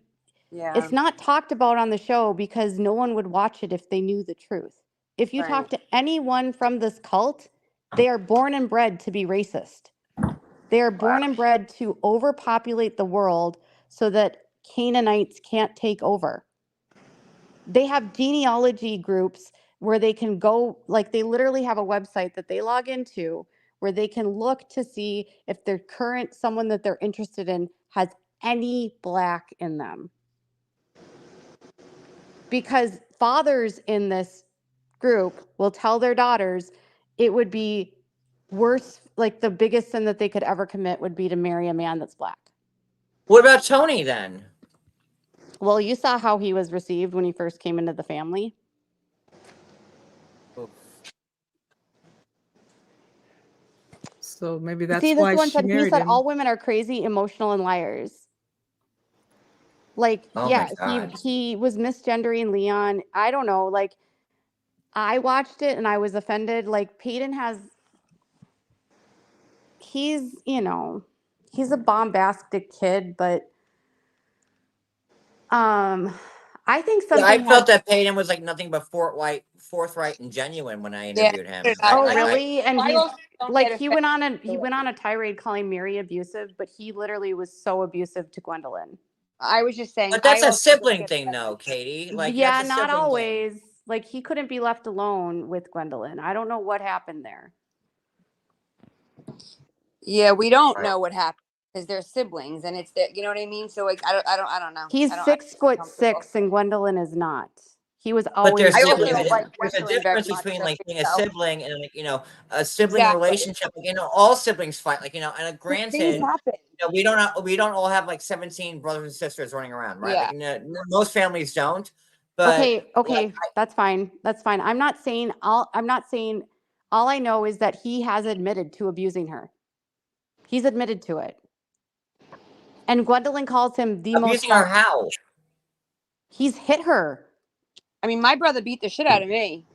Yeah, And but that's not okay. even me and my sister I mean, like we're Yes, fought. but siblings. I love it him to doesn't. death. He's Okay, my brother. You guys, I'm not going to be on a panel that's apologetic to like abusive No, stuff. Katie. No, Like, that's not. No, No. I'm just you're talking giving us a lot of siblings. information here that's like Yeah, that we that's never a lot heard to digest. before. He has literally been on TikTok Live and has admitted to hitting her as an adult. And As I'm an not like, you know, adult. listen, I haven't talked to Peyton since the interview, right? Like, you know, I try to talk to him afterwards. I'm like, you know, after I interviewed him, hand to God, he asked me to take it down. He asked me to take it down. He goes, the family's unhappy with me for doing the interview. And I said, I go, how the floodgate's been open. Like, you know, the whole world's talking about the interview. Like, if I take it down, everyone on TikTok, YouTube, Look worse. Instagram, they're all talking about it. Of So, course and they were, I because haven't he said that Mary abused McKelty, which she did. Mary, okay, so here's the thing. And I'm going to just tell you guys a very uncomfortable component about this cult. Okay. But children are, I have not met a single person from this cult that has not been, I've not met a single girl that has grown up in this cult that hasn't been sexually abused. Not one. See, like this is like. So wait, are crazy. you saying that Mary's sexually abused? No. I'm saying I have not met one girl from this cult that has not been sexually abused. There is This cult sexual in general, abuse, or like this cult meaning the Brown family? the AUB. Okay. There is the sexual abuse in this cult is prevalent. It's in almost every single family. It's not uncommon for it to be brothers on sisters or cousins on cousins or uncles on nieces or nephews. I mean, there's I one. get that. I get that. We've seen our share of, like, different polygamy shows, like, escaping polygamy. Like, we all know that incest is a big part of it. Yes, and incest was a very big part of the AUB. There were leaders, just like in the Kingstons, that were raping their daughters and believed that they were from Jesus and they had to have a pure bloodline, and so they had children with their daughters. That happened in their cult. That's actually Mitch's grandfather. So Aspen's husband, his grandfather, was actually excommunicated from the cult when a bunch of his daughters accused him of rape and they had children with him. There was another leader from this cult that was arrested in 2001 or 2 that was raping his wife's daughters. And Can you say on the R word? Oh, I'm sorry. S-ing the daughters, and his wife, who's actually Christine's cousin, helped him. So she was also participating in that. And then he was on the council, meaning he was one of 7 men at the highest level. And when he got excommunicated and went to prison, the current prophet at the time was Owen Allred. He just pretended like he wasn't anyone in the cult. That's a lot of horrible stuff. Like, this cult is horrible. They have a militia. They run guns. I talked to an ex-member in the summer, and she's pretty sure that her brother's wife was trafficked as a minor from Mexico and brought up to Montana. And she was brought up here without any papers. And she was 15 when her brother married her as a second wife. They're taking, like, girls from across Mexico, bringing them into Utah and Montana because they have a serious genetic defect that's happened because of all of the incest. It's called GAD, and it's like a neurological GAN, G-A-N. And it causes, like, neurological issues, super tight curly hair. The kids barely live past like 5, and it's rampant in the cult now. So they're trying to get in fresh blood, and so they've been trafficking girls from Mexico. Okay, Katie, do you believe that this is being, like, a tenant of Kody Brown's faith, and, like, he's bringing up his kids, or they're all mostly adults with their own kids now, but do you believe, like, that this is how Kody Brown raised his children to be? I wouldn't be surprised if the girls have been sexually abused.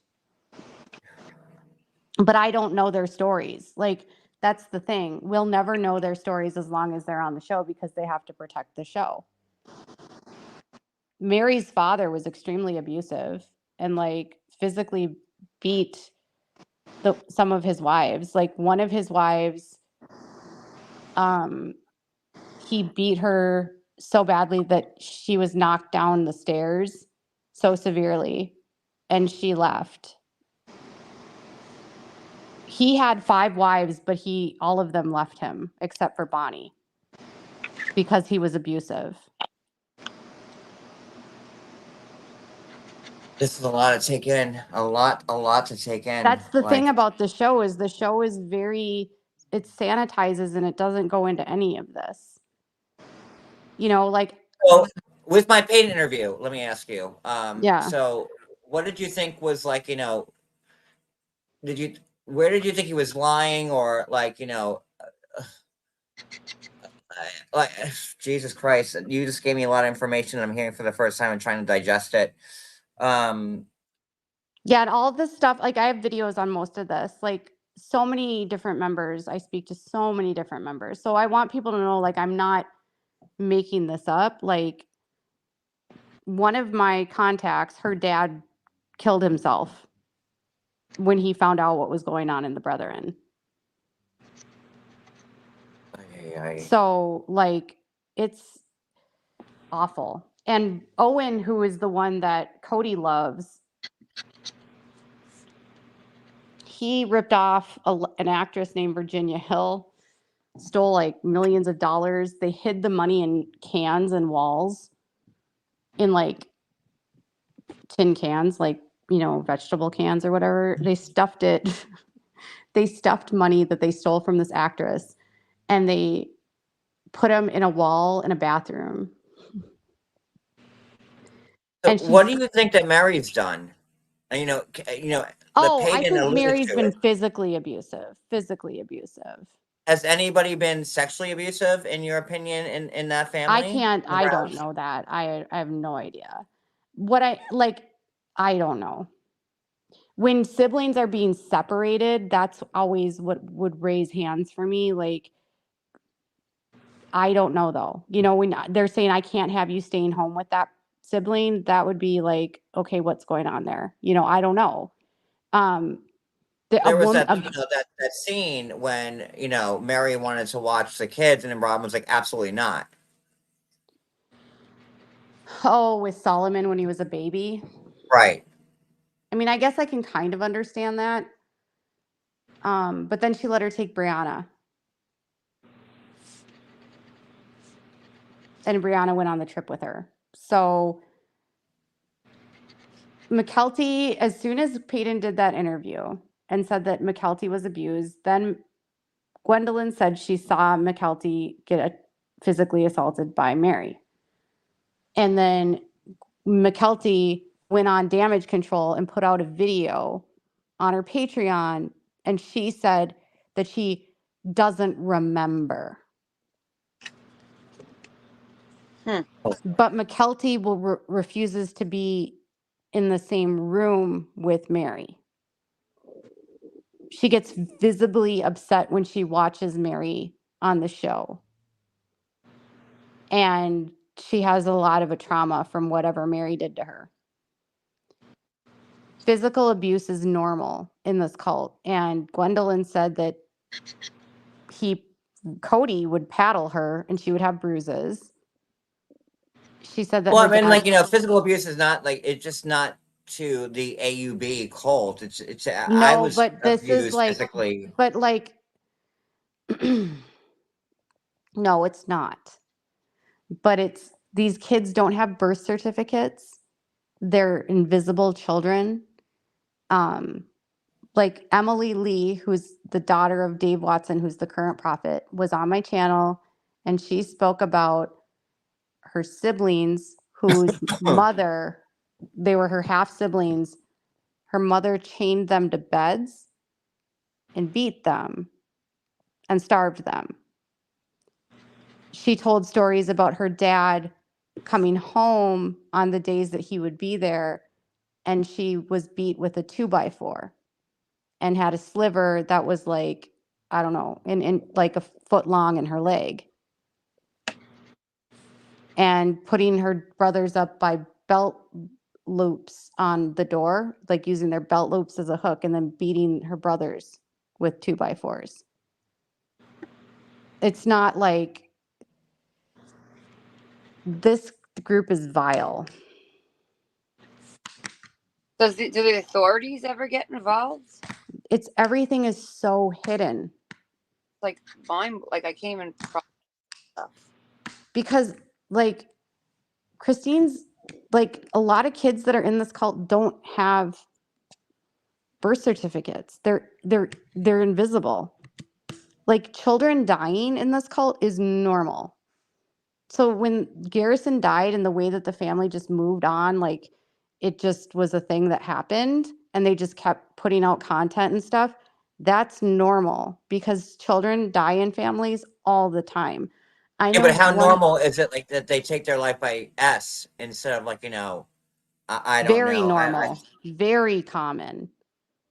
Suicide is super common in that cult because of like the lost boys and kids and the boys getting shunned by their fathers and kicked out of the group.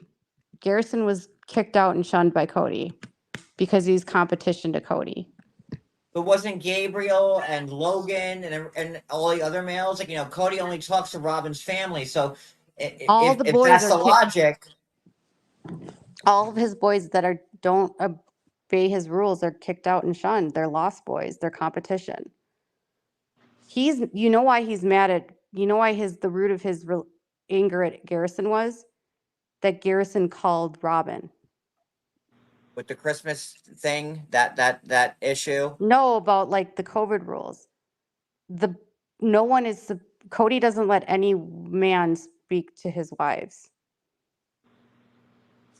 But wouldn't Robin be his his mother? Because they're all mothers, right? Once they're adults, they're competition. What? Oh my God. Sadly, this is true. No, not that it's absolutely true. You ever watched any of the shows about polygamy and escaping polygamy? Even though some people have an issue with the storyline. I watched that. I'm the Informer. Like I watched but that they show. the boys are, like she says, competition because there's X amount of girls that are needed, and if you have all these boys, they're fighting for the wives, they're fighting to get the women. So yeah, every man needs 3 women to be in Yes. harmony with, and so by nature only 33% of the men will ever become polygamous, meaning they cast out 66% of the men. And so young men, the sons that are disobedient, are cast out. And Kody doesn't let anyone speak to Robin unless he says so. And I've talked to many people that know Robin that have told me that. Like, he's very controlling of Robin. And he was mad because Garrison called Robin. And Robin was angered because, like, you don't speak to another man's wife, even if you're the son. It's a sick insane. cult. Everything I heard, I want to throw up on just now. I can't wrap my head around it. The sons do, and someone said the sons end up homeless. So some of the big problems that happen in these groups. So Utah has the highest rate of suicide, of unaliving, I guess. One of the highest rates in the nation. A lot of it comes out of the Mormon faith, but also the FLDS, which is the FLDS just means fundamentalists. There's an actual cult that's FLDS, but like they're fundamentalist, right? But they have a very Warren high rate. Jeffs. Yes, but that's like their cult. Like an FLDS just means fundamentalist Latter-day Saint, which is what the Browns are. They're just fundamentalist Mormon. So there's a very high rate of unaliving of the young men and a super high rate of addiction. So when a boy is cast out, they don't learn abstinence from alcohol is all they know. And even like if someone drinks 1 beer, they will be labeled an alcoholic. So like the cult is so severe when it comes to that like they don't understand that like you can become an alcoholic. They don't comprehend because they're told that 1 beer makes you an alcoholic. So it's like once they have one, they're not taught moderation or how to drink responsibly. And so a lot of people come out of these cults with a lot of trauma, and they're dissuaded from using psychologists or psychiatrists or doctors because those people would actually help you realize that your abuse is from the cult and help you get out and realize like the cycle is in your family and it's part of your faith. So they're dissuaded from using those, and so they don't get help. And so to cope, they turn to substances. And we know that Garrison had a severe drinking problem. Sorry, which I'm is trying to process all this. I'm like, it's a lot to process. It's a lot. it's really sad. So when Garrison passed away, a lot of people got upset because I said that he was a lost boy, but he was a lost boy. And alcoholism and drug abuse is very common with the lost boys, so is unaliving. Lots of homelessness. Some of them end up getting arrested for crimes because they have no educations. I mean, you have to remember too that the girls are bred to become wives. So every baby girl that's born is basically somebody's future wife. That's how the cult views it. And the boys are labor trafficked. So they put the boys to work as soon as they can. And so if they're going to the school, which is the school that the Brown kids went to before they moved, a lot of they have cousins that didn't even get to go to school and were just basically labor trafficked by Kody's brother.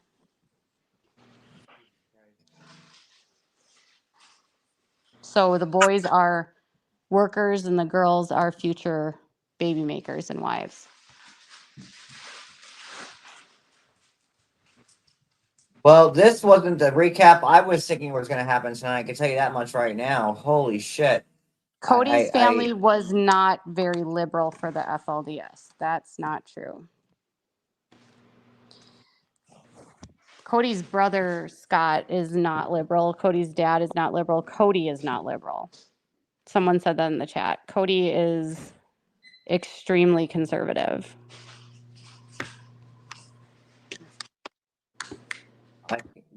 Kody has become more worldly, but I wouldn't say liberal. No. And Robin stands behind Kody in all these matters. Robin feels the same way. Robin would be equally as racist as Kody, equally as homophobic. They don't accept Gwendolyn, you know that, right? Right, and that's why I thought from what I heard from somebody was that when Robin made that comment, off the cuff comment about Garrison at the funeral, that's why McKelty was like, no more anymore. This is a lot, man. So McKelty doesn't believe in Mormonism anymore, neither does Tony. So they could be offended by that. I could see that.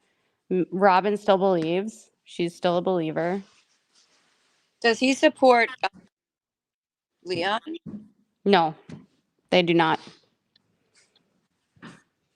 They have no relationship with Leon. They honestly, one of Mary's friends contacted me and said that Kody told Mary and Leon that they that they were evil. Well,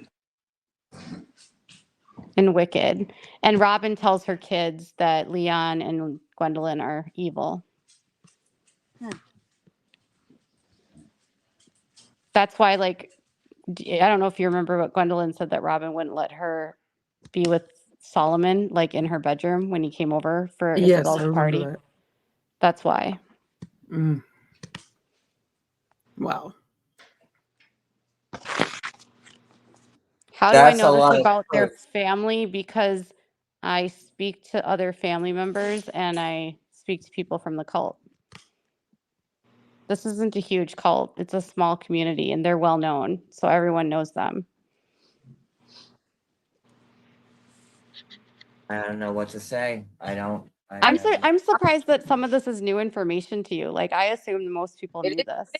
It is to me, all new to me. I never knew any of this. And it's, my head is I don't even know how to speak, number one. And number two, I'm wondering why TLC doesn't have a problem with this other than ratings. I mean, because Tim pisses me off. Tim was on a mission to prove. Who's Tim? Tim is the producer. Okay. When he found this, it was right when Warren Jeffs had gotten arrested, and he was on this mission to disprove what the public was saying. He's super liberal, which is really weird. but he was going to say he wanted to prove that the media's portrayal of polygamy was completely fabricated and that it wasn't that way and that it was just an alternative lifestyle.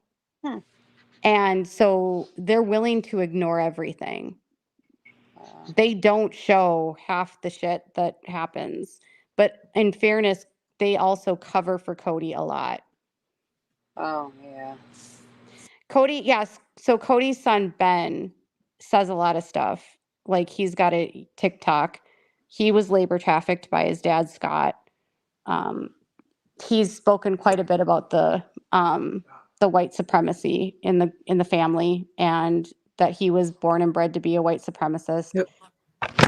I've spoken to Ben and he told me that the family compound in Wyoming has so much ammunition and weapons that if the federal government ever showed up there, it would be like Waco. Jeez. Ben right now is doing he's covering the new season now. He's been covering back stuff from the very beginning. He's got a lot to say.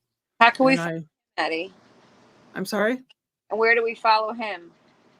On TikTok, he also has a Fresh King Benjamin. I feel sad for him because he's been going through a divorce and I think he's got a lot of trauma. one second, I'll look it up and put it in the chat. It's the Fresh King Benjamin.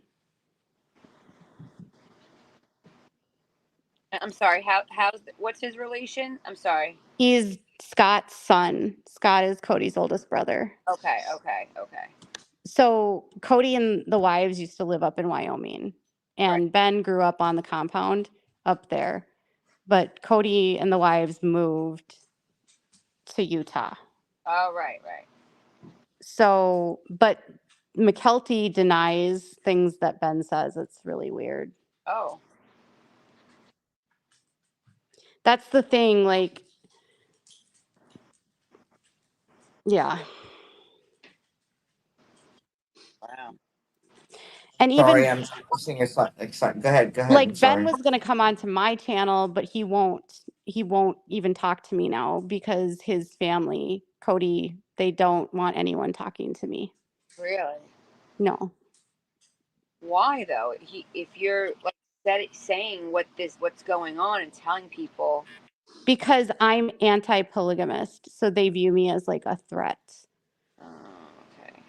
They view me as someone that's going to like try to get them arrested or whatever. Or, like, Oh, okay. they're very scared of outsiders. They're scared of anyone that doesn't like promote or believe that what they're doing is benign. They're like, I always try to tell people that like, they seem really sweet, but they wouldn't like you in the real world. Like, That's why I'm so shocked that they all didn't bug out when Kody did this show. Like he's exposing, I mean, trying to make it look good at the same time, and it doesn't. It looks awful, but that's why I'm surprised he was able to do this.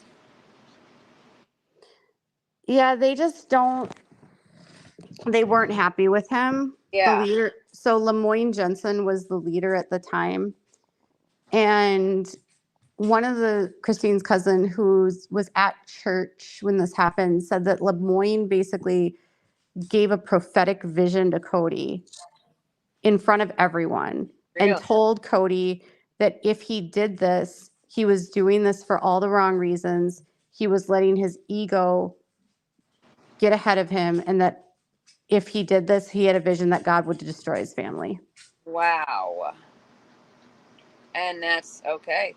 But here's the thing. They didn't want him to go public because they're doing so much illegal shit. Like polygamy is like the low bar, right? Oh. Like having the multiple wives is only one part of the problem. There's gun trafficking, labor trafficking, sex trafficking, Wow.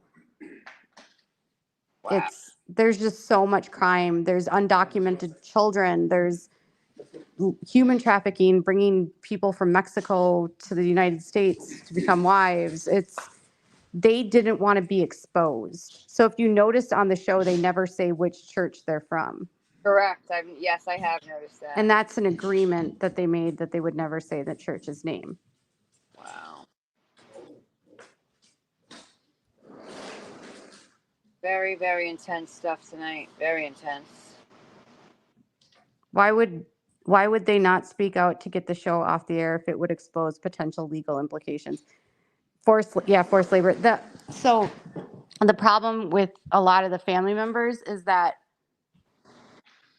the kids, like, have you noticed that Peyton doesn't talk anymore? Yes. Yeah. Yeah, I absolutely. just assumed because that was because of me, because of my life with him. Like I just, because he told me that he got into a lot of trouble with the family because of the live, and I would understand why he did because he was saying a lot of stuff. Thank you, Jay Freak. So and I was like, I'm not taking it down, and like the floodgates already been open. Half the world's talking about it already. Like, why am I going to take this interview down when? Lord Almighty, I So am after that so live happened, Gwendolyn said that Kody was trying to get them all in NDAs. Yep. And he was trying to get them TLC to sue them if they spoke out against him. Yeah. Yes, I remember that. Yep. Yep. And Gwendolyn I had was the told- first. I was the first interview that a brown kid ever gave to anybody. It 'Cause was they just don't- dumb luck. like, if you don't realize they're so controlled. Think of Kody Brown as like Jim Bob Duggar, and all of the kids are like the Duggar kids. Like, they are all Very similar. conforming And and they're in line. And even their moms are cracking down and saying, you can't speak because this is how they make money. But even the crazy part now is how many of them don't like him, don't talk to him, and still don't go against. Like, they don't say anything. They don't.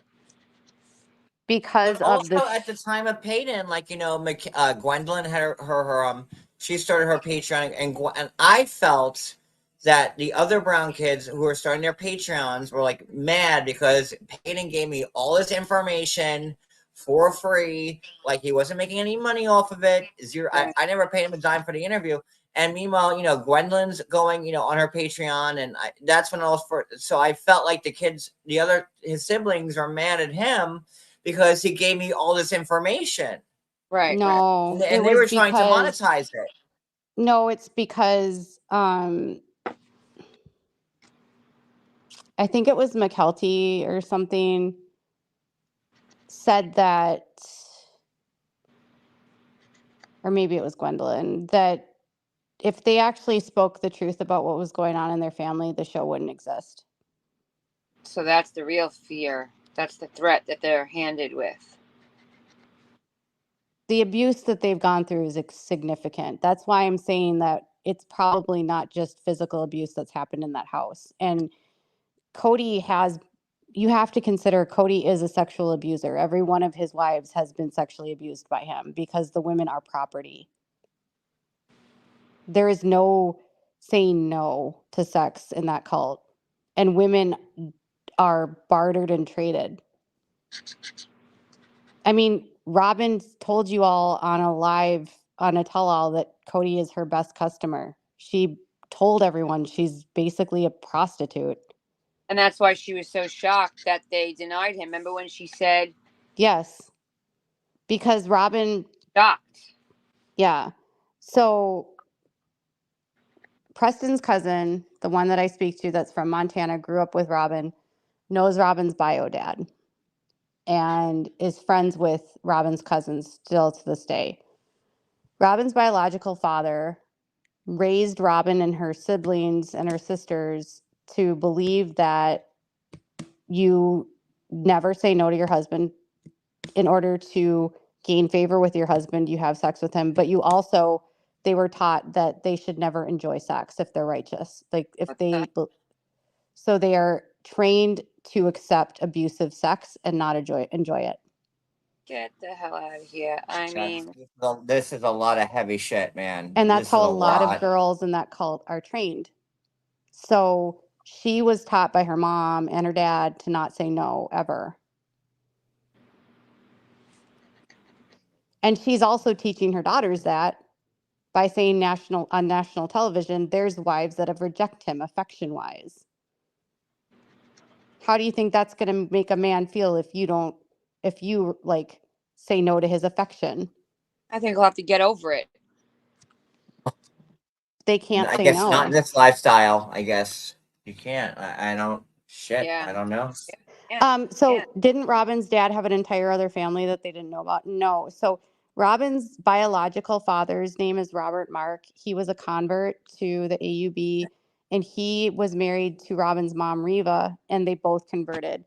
Reva was really, really young. She was most likely like trafficked into this, and most girls are that are converted. They're trafficked. Like think of Janelle, and she was trafficked into this cult because she was not part of the cult and she was coerced, because literally she says stuff where she's like, if it was patriarchy, I would have never married him.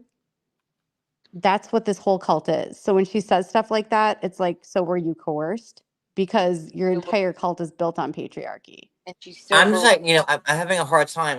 I've had like I've been covering Sister Wives since it started, like, much like you. And I had Mary on my Periscope back on the Twitter days, and Kody Brown like, in my chat. Peyton, I'm struggling. This is Someone asked if the Allreds still have a compound, if the AUB still have a compound in Mexico. Yes, they also have a temple there.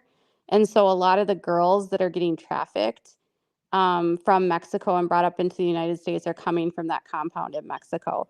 And so they will accept their members having sex and procreating with the Mexicans because they tell their members to, bring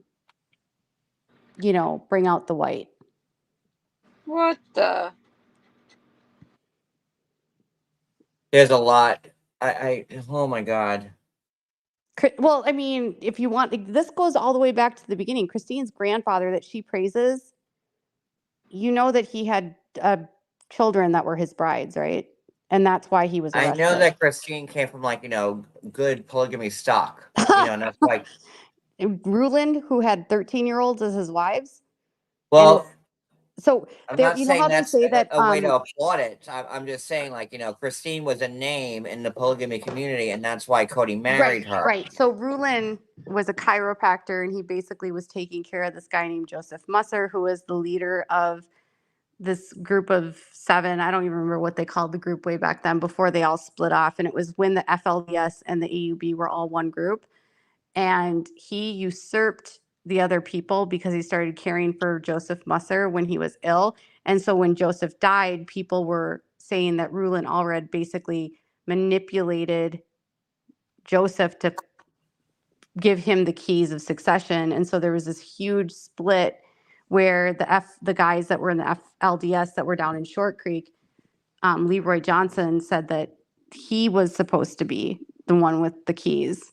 And so the FLDS and the AUB split at that point. Now, the AUB says it's because it had to do with child brides, but Ruland Allred had child brides himself.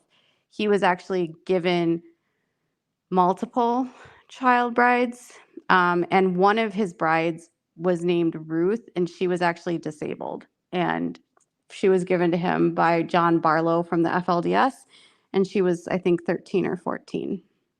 But she had cognitive disabilities. Jeez.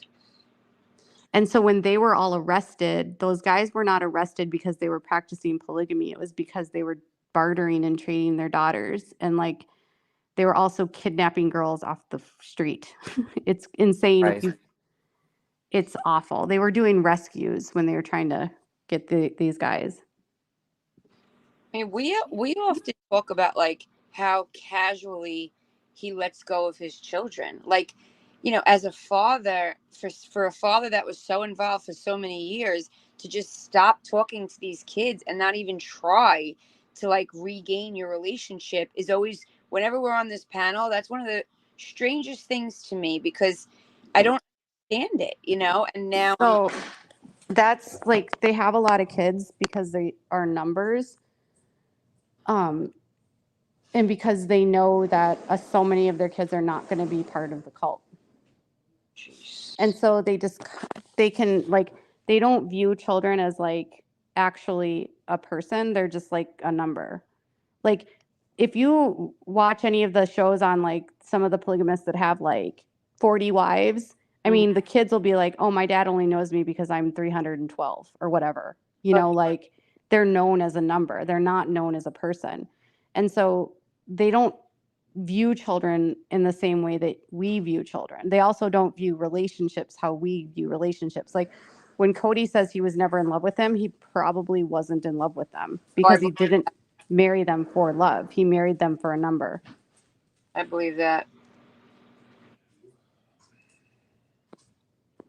Like the Umbrella Academy.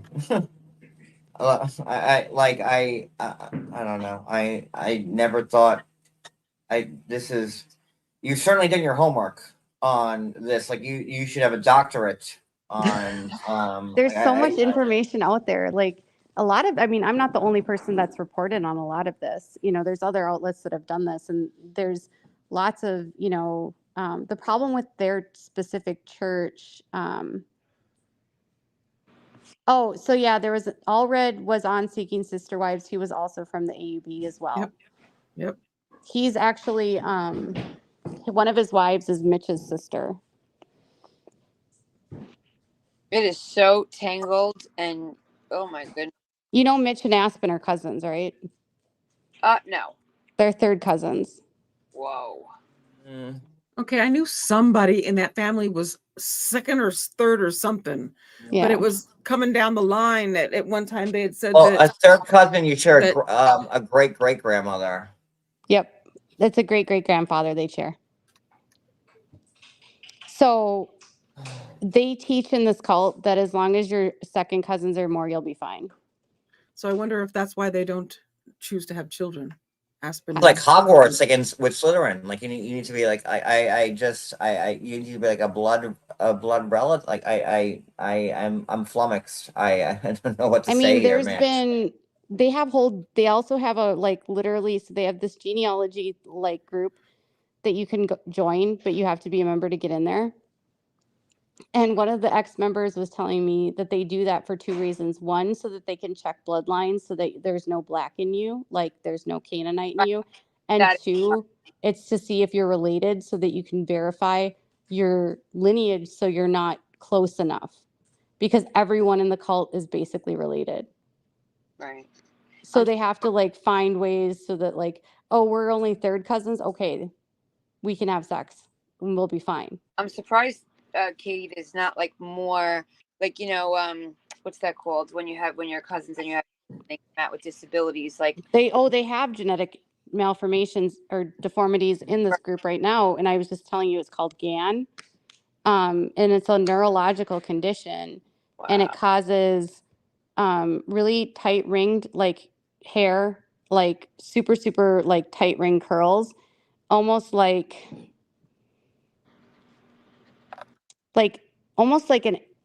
how the tight curls of like an afro. Wow. But like on a white person, right? Right.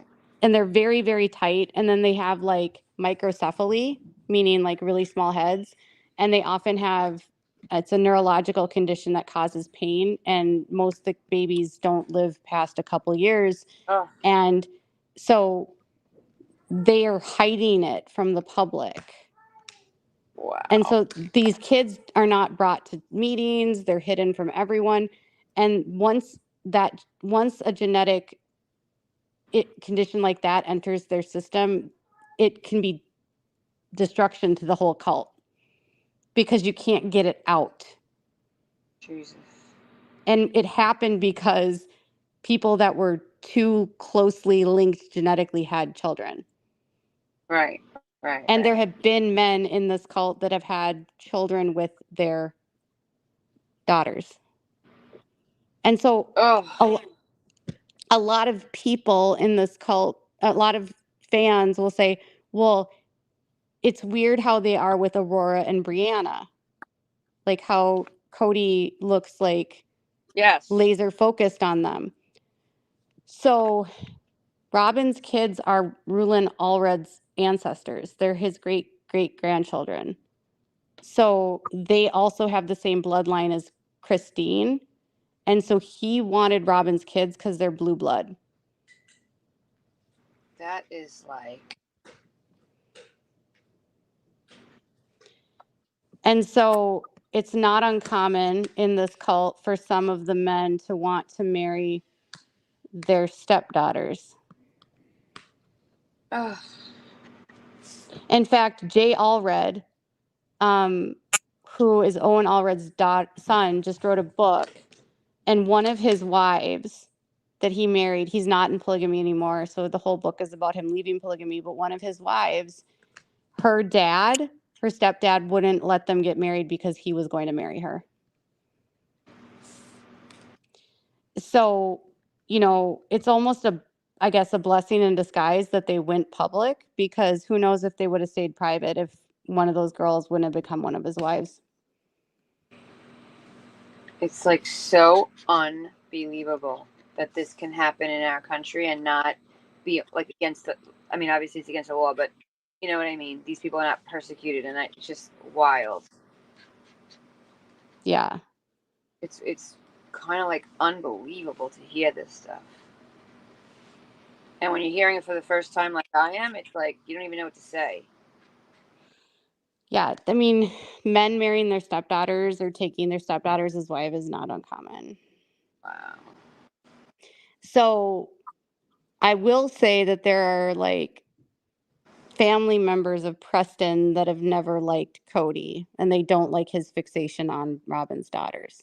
I would hope they don't, because they care about those kids. That's got John's over there like, I give up. I don't even have words. This is a lot to take in. I'm sorry.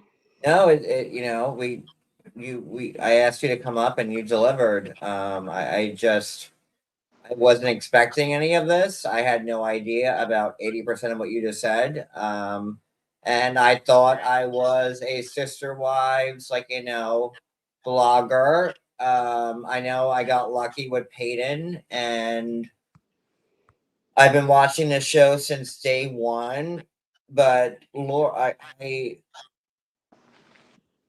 We've been looking at it differently than how Katie has been looking at it, in my opinion. We've been looking at it as a show that we're absolutely Right. doing stuff, recapping on, but I've been following Katie for a long time. Years. And yeah, You dig deep, Katie. Obviously, you do. You have all My their focus has numbers. never really been about the show, and I've always covered the cult side of it. So I have no problem like reaching out or having like ex members reach out to me. I mean, I literally speak to one ex member every single day. wow. So That's and why her- you're so successful, I guess. You really do your due diligence, and I'm sitting here just it makes me sad that like dumbfounded. what makes me sad about what's happening right now on the show is that like in theory all of them are going through extensive trauma and leaving this cult. So there's experts that that work with people that leave polygamy, right? And there are psychologists that have worked with hundreds of ex-members. And there's this one expert psychologist, and I can't remember his name, but he wrote a paper and like a journal paper, and he said that people that leave polygamy have trauma levels the same as prisoners of war. Ugh. I can believe that. there's trauma in a lot of these type of cults that people don't know are there, and hearing some of the stuff can be triggering. And so I'll take care of the stuff that needs to be taken care I of. don't If it's even know if I want done. to watch the show anymore, to be honest with you. Same. It's hard, right? Like for me, Same. my whole motive has always been to like shine the light on the truth. And so what we do is like talk about, well, why is Kody acting this way? Well, this is what the ex-members say. He's doing this because if he blames himself, he won't go to heaven. Why is Robin acting like she's like this? Well, this personality trait of Robin is common in that cult. It's a common tactic of a wife. They develop maladaptive, sociopathic, narcissistic personalities because they all have to compete with each other. And so it's not uncommon that there's one wife that is like Robin in every family. I don't even know how I can watch this show, even if it's 2 years behind, knowing what you just said. Now, I'm I We already felt a certain kind of way, John. Like we already A lot of my followers that follow me, and Addi can probably attest to this, but like they don't watch the show. Right. And so I mean, they it's only pointless watch. to watch a show. Honestly, it's pointless because you're watching a 2-year-old show that we all know what's really going on here. Right. So I mean, like, And they're it's not really ridiculous ever to even watch it. addressing, they're never really addressing the elephants in the room, right? Like until last night, had they ever really talked about the artwork on Kody's walls? Never. Right. Had they ever really talked about like the Right. disparities in income? Janelle had hinted about it, but until last night, it was never outright said, right? So Yep. like another thing that this cult does, and I don't know if you know this, but like, so when the women marry the men, and I actually just learned this week from one of the ex-members, she told me that when they are sealed in the temple, they make a promise to never disparage the priesthood, and they will never like talk back to him and be disobedient. And so when Janelle says that like she doesn't understand these things, she's lying, because she went through a temple wedding and she knows the vow that she took. And her vow was to always defend Kody and to never speak bad about him. And women in this cult that do speak back and do stand up for themselves, like how Mary told Kody how she felt, one of two things can happen. They're abandoned and neglected, or they're physically abused. So it's like they have a huge problem with DV in this cult, like men beating their wives. All so horrible. And So- Kody, I've never heard that Kody's like that, but I have heard that Kody's very psychologically and verbally. I could see the psychological aspect on it. Like, I think anybody could Yes. see how like he tries to The way he manipulate treats people. Truly. Yeah, like I think we could all see that, but He does use physical punishment with the kids for sure. Yes. I mean, even Peyton on Your Live said that he hits them. He's hit him Which in the is, mouth. I think that's why that's in the lawsuit. All the things that I was seeing and hearing are things that have been an issue, I believe, in the family, and that's why it's stated in the lawsuit. Yeah, like no physical violence. Yes. And remember all the footage of when he was trying to teach Truly how to ride the bike. He was absolutely horrible with her. That I actually cried during all of that. I have my own issues. Gwendolyn on one of her Patreons said that he used to beat her with a paddle so hard she would have bruises, and that he would throw her when he got mad at her and just to scare her. And to what you were saying, Katie, look, we did hear a couple things in this episode that we never heard. I think it was the first time Robin ever admitted that she had a spending problem was in this episode. Like little things are coming out just now after all these years. She admitted to it years ago, but she kind of blamed it on like her ex. Yes, I remember that. Yep. Yeah, but now she's actually saying I wasn't good with money. Yeah. Yes. But the reason why that Robin still defends Kody is Robin's a narcissist, just like Kody. They're both absolutely. I agree. They're both narcissists. I mean, the cult breeds narcissists. Yes. That's the thing. Like a lot of religions do. Yes. They bring them in. They seek people out who are, the type who say, just wait until people find out who we are. And I mean, if you listen to what Kody's friends said from high school, he was a narcissist as a child. He was the center of attention. He was always worried about what everyone thought about him, wanted to wear the best things, obsessed with how he looked. Huge ego. So some also thought he was gay, but obviously he was able to procreate, so that didn't stop him. But regardless, like there's just like just like the men can become narcissists, so can the women, because they're also told that they're anointed by God and they're like the chosen people fighting, his mission on earth. And the racism thing that you brought up about black people, I can't even believe it. Like, listen, there's a lot of things you said tonight that like shocked me. But I Yeah. can't believe the racism. I mean, honestly, for the longest time, I was denying it, but someone a couple of years ago sent me information from their youth program, and I have video of their music director calling Bruno Mars, which is weird because Bruno's not black, but he has brown skin, obviously, a Canaanite. Oh my God. And he's basically equating him to being a monkey. I can't even believe that. Oh yeah. And they're telling the kids this, and they're also telling the kids about like there's like super homophobic rhetoric that's coming out of their mouth during these talks. And then there's also like courting ones where they're telling 12-year-old girls how to become plural wives. Oh God. Sick. They start grooming girls when they're like babies to become plural wives. So like when they say they have a choice, they don't really have a choice, because when your choice from birth is that you're going to be a plural wife or go to hell. I mean, some people that critically think don't go there, but yeah. So the racism is awful. Like, horrible. It's horrible. I can't watch. Someone from Flagstaff was telling me that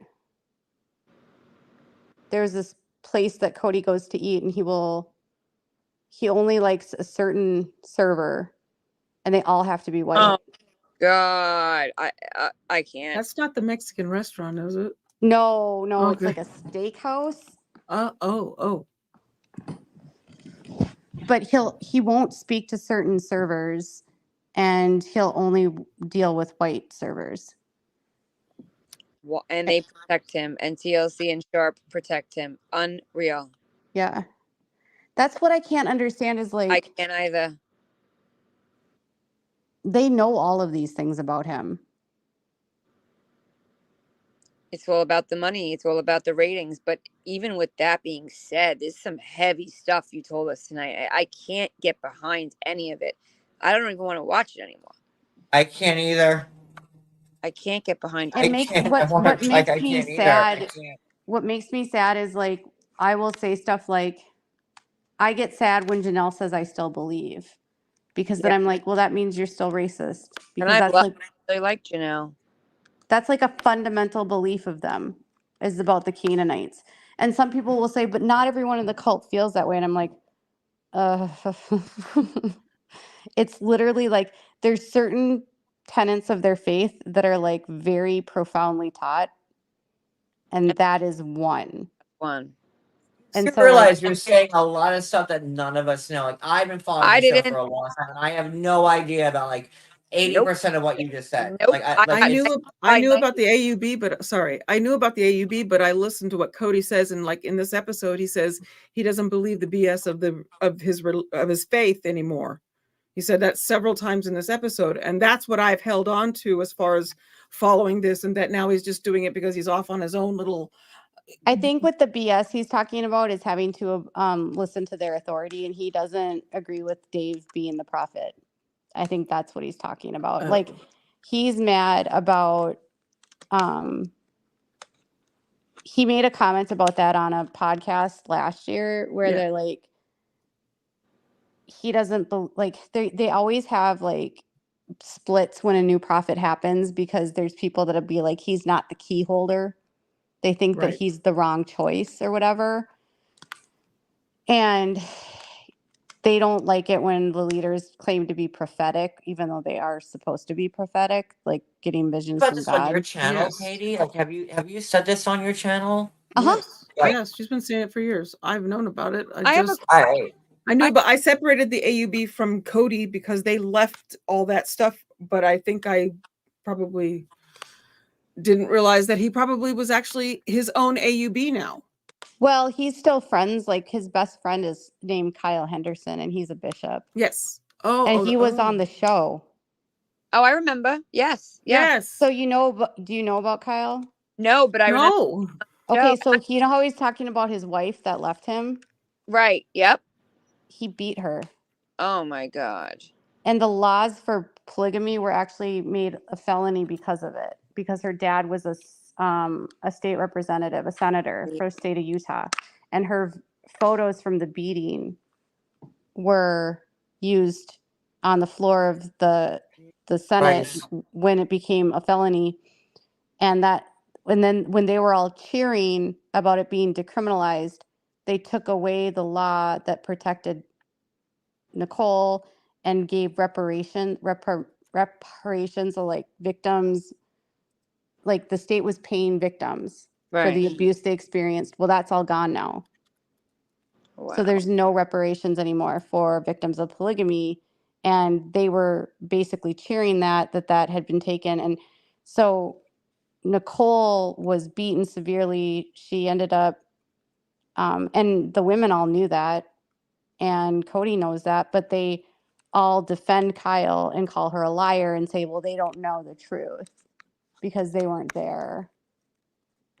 And so they're like, I mean, Kyle's given so many different, the women in this cult are so abused that she came out and ended up having a problem with drinking, ended up getting arrested multiple times for DUIs. He has custody of the kids, even though he was arrested for domestic violence and convicted. And the judge in the case wouldn't let them use that conviction for the custody trial. Like, that's how fucked up Utah is.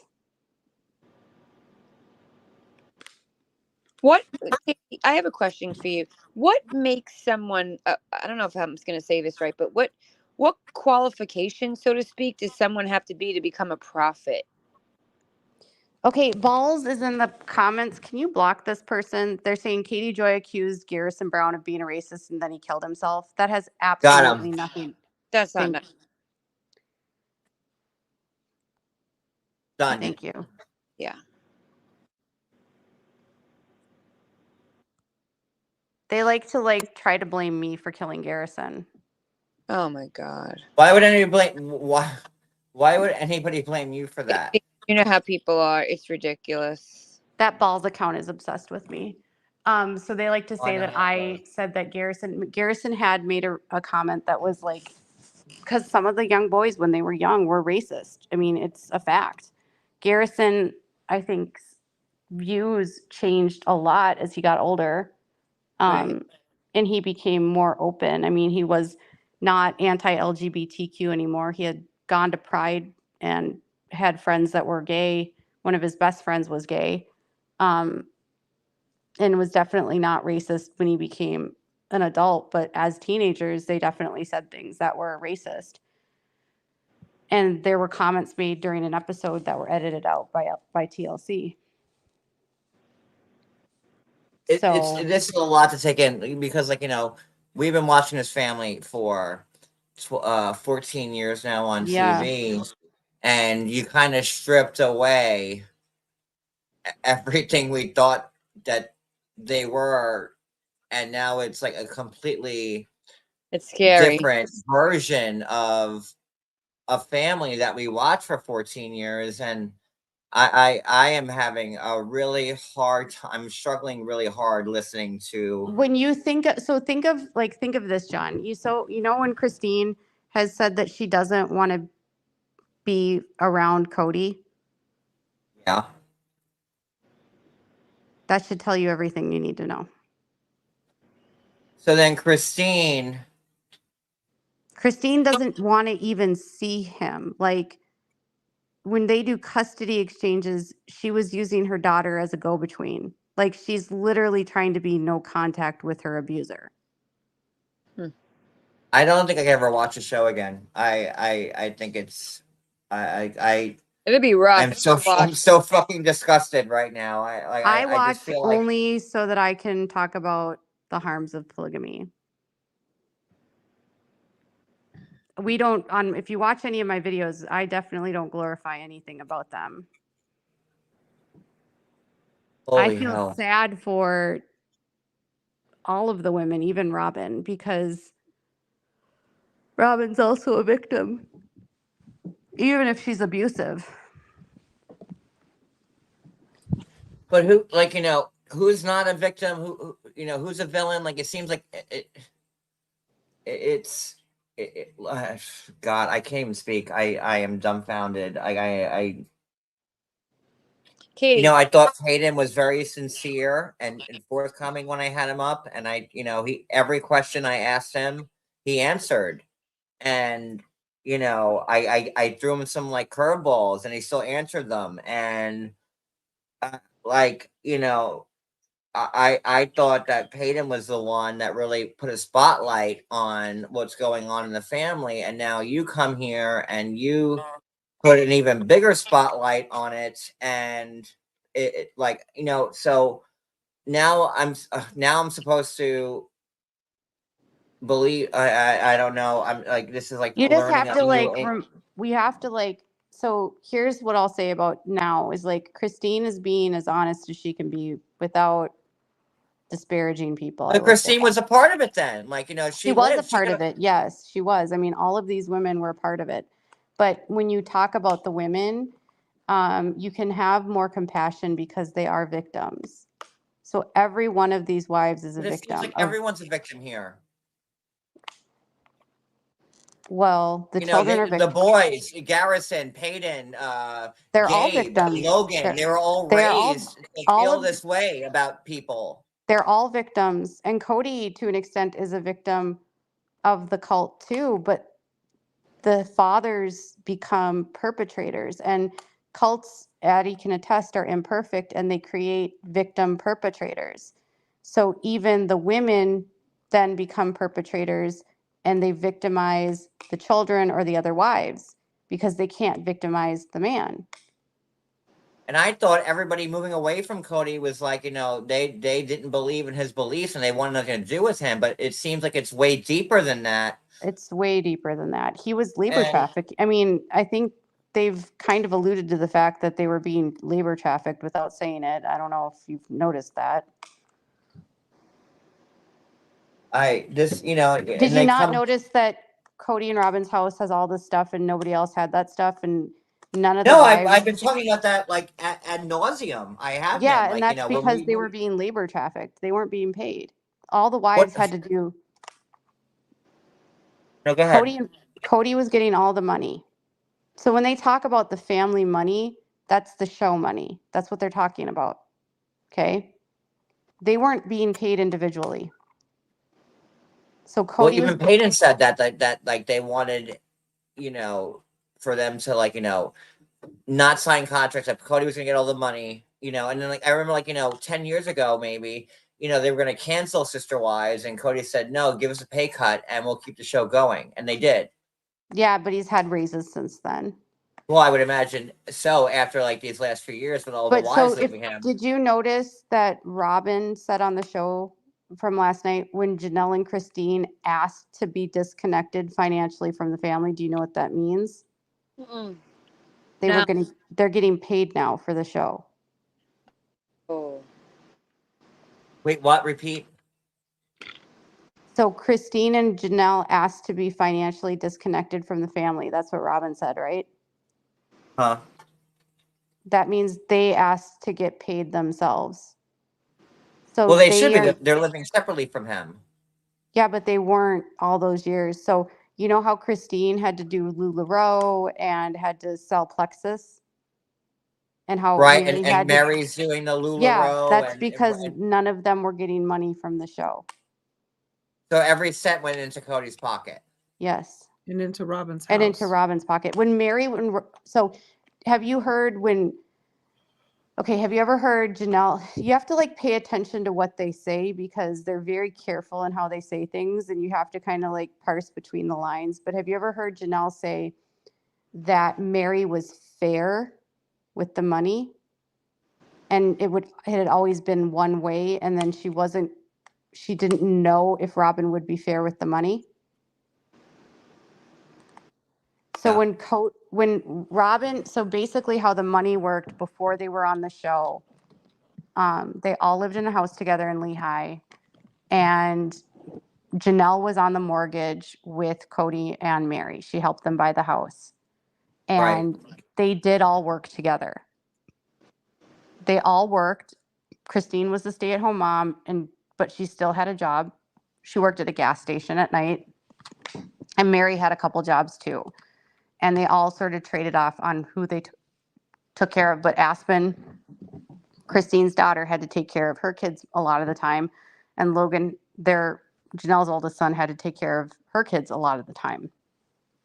But when Robin came into the picture, they stopped doing that communal taking care of each other.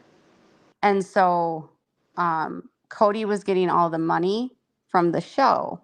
And so when they got married, Janelle said she was worried that the fairness that Mary had always had would go away. And that's what happened. And so Robin wasn't fair. And so when she got married to Kody, because she was the legal wife, she considered all of his money her money. And so she started using the family pot, which was from the show, and she just used it to buy whatever she wanted. And Kody lavished gifts on her because that's what kept her happy. And then the rest of the family did without. And so another example is Kody caused Dayton's ATV accident. I don't know if you know that. And when he needed surgery for his eye, and like Kody needed to like cover all of that shit, like that's basically why the adoption happened. I don't know if you know that. Wow. Because Preston, the dad, wanted to know how it happened. They wouldn't tell him how it happened. It happened on Kody's friend's property. Preston wanted them to sue the friend because it's negligence, because you're riding an ATV. He didn't have a helmet on and he wasn't supervised and he had autism. And he ran and he drove into a barbed wire fence and almost lost his entire face. And Kody was supposed to be supervising him and he wasn't. And so they basically manipulated Preston into forgiving him of the medical debt, and Robin's house had a lien on it. So Kody ended up paying for all of Dayton's medical debt and health insurance, adopted the kids, put them on his health insurance. Meanwhile, Christine had 6 kids that had Wow. never been he's not even on the birth certificate of. And when Isabel needed scoliosis surgery, Kody didn't pay a dime. Well, that I can wrap my head around because he was, he didn't want to go see her, and like, that was during COVID and like his rules. But what you're saying, Katie, is a lot. And to the person who said like that, I'm believing everything that Katie Joy says is gospel. I'm not. I am an independent thinker. This is my channel. What Katie's saying is eye opening. And what I'm saying though isn't like, I'm not making this up. This is like stuff but this is stuff that's come from the family members. This is like stuff that they've said, like it's just hard for me to grasp that all this is happening, and like, you can be real and right, and like, no, bad wording. Like, my head is spinning. I'm sorry. I mean, but this is the same, TLC is the same network that like Josh Duggar SA'd his sisters, and they just rebranded And it's the show. the same network that shows 90 Day Fiance with all that fake shit going on. I get it. Jeffrey Paschal, he's in prison, right? And he was allowed to be on their show, like just abusing the woman and terrorizing bloggers like me while he was still on their show. Like, this network has no morals. They don't care. I think that the reason in the lawsuit, the part where it says something about where Truly can't go with him on any trips unless it's Okay, someone just hold up. I don't forgive Preston. He's gross for giving up his kids. That's not what happened. He didn't give up his kids. He was strong-armed, and they created a storyline on the show, and they had TLC lawyers pushing this, and it's like John Gosling against a network. TLC used it as a storyline, and he was promised all of these things, and Kody manipulated him and coerced him. Like, he wasn't giving up his kids. He was told he would still see them. And he was up against a network with millions of dollars. I mean, look what We they saw how did. well that worked out for John Gosling. Right. John Gosling still has a $1.7 million judgment out that he needs to pay. He legally gave up his kids, but it's like when you have no money and your ex-wife left you bankrupt. And But now Kate's in a whole lot of trouble now, too. yeah. I mean, TLC is a nightmare. Like, that's why I should stick to Housewives and just switch back to Bravo. I don't know.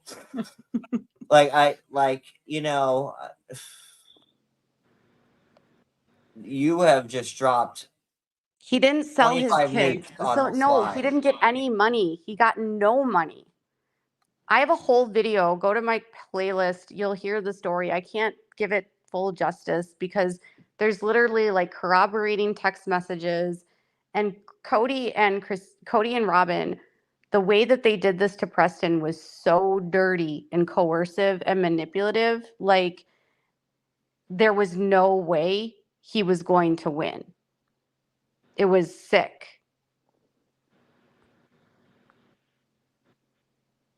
Not watching KJ videos ever. Okay.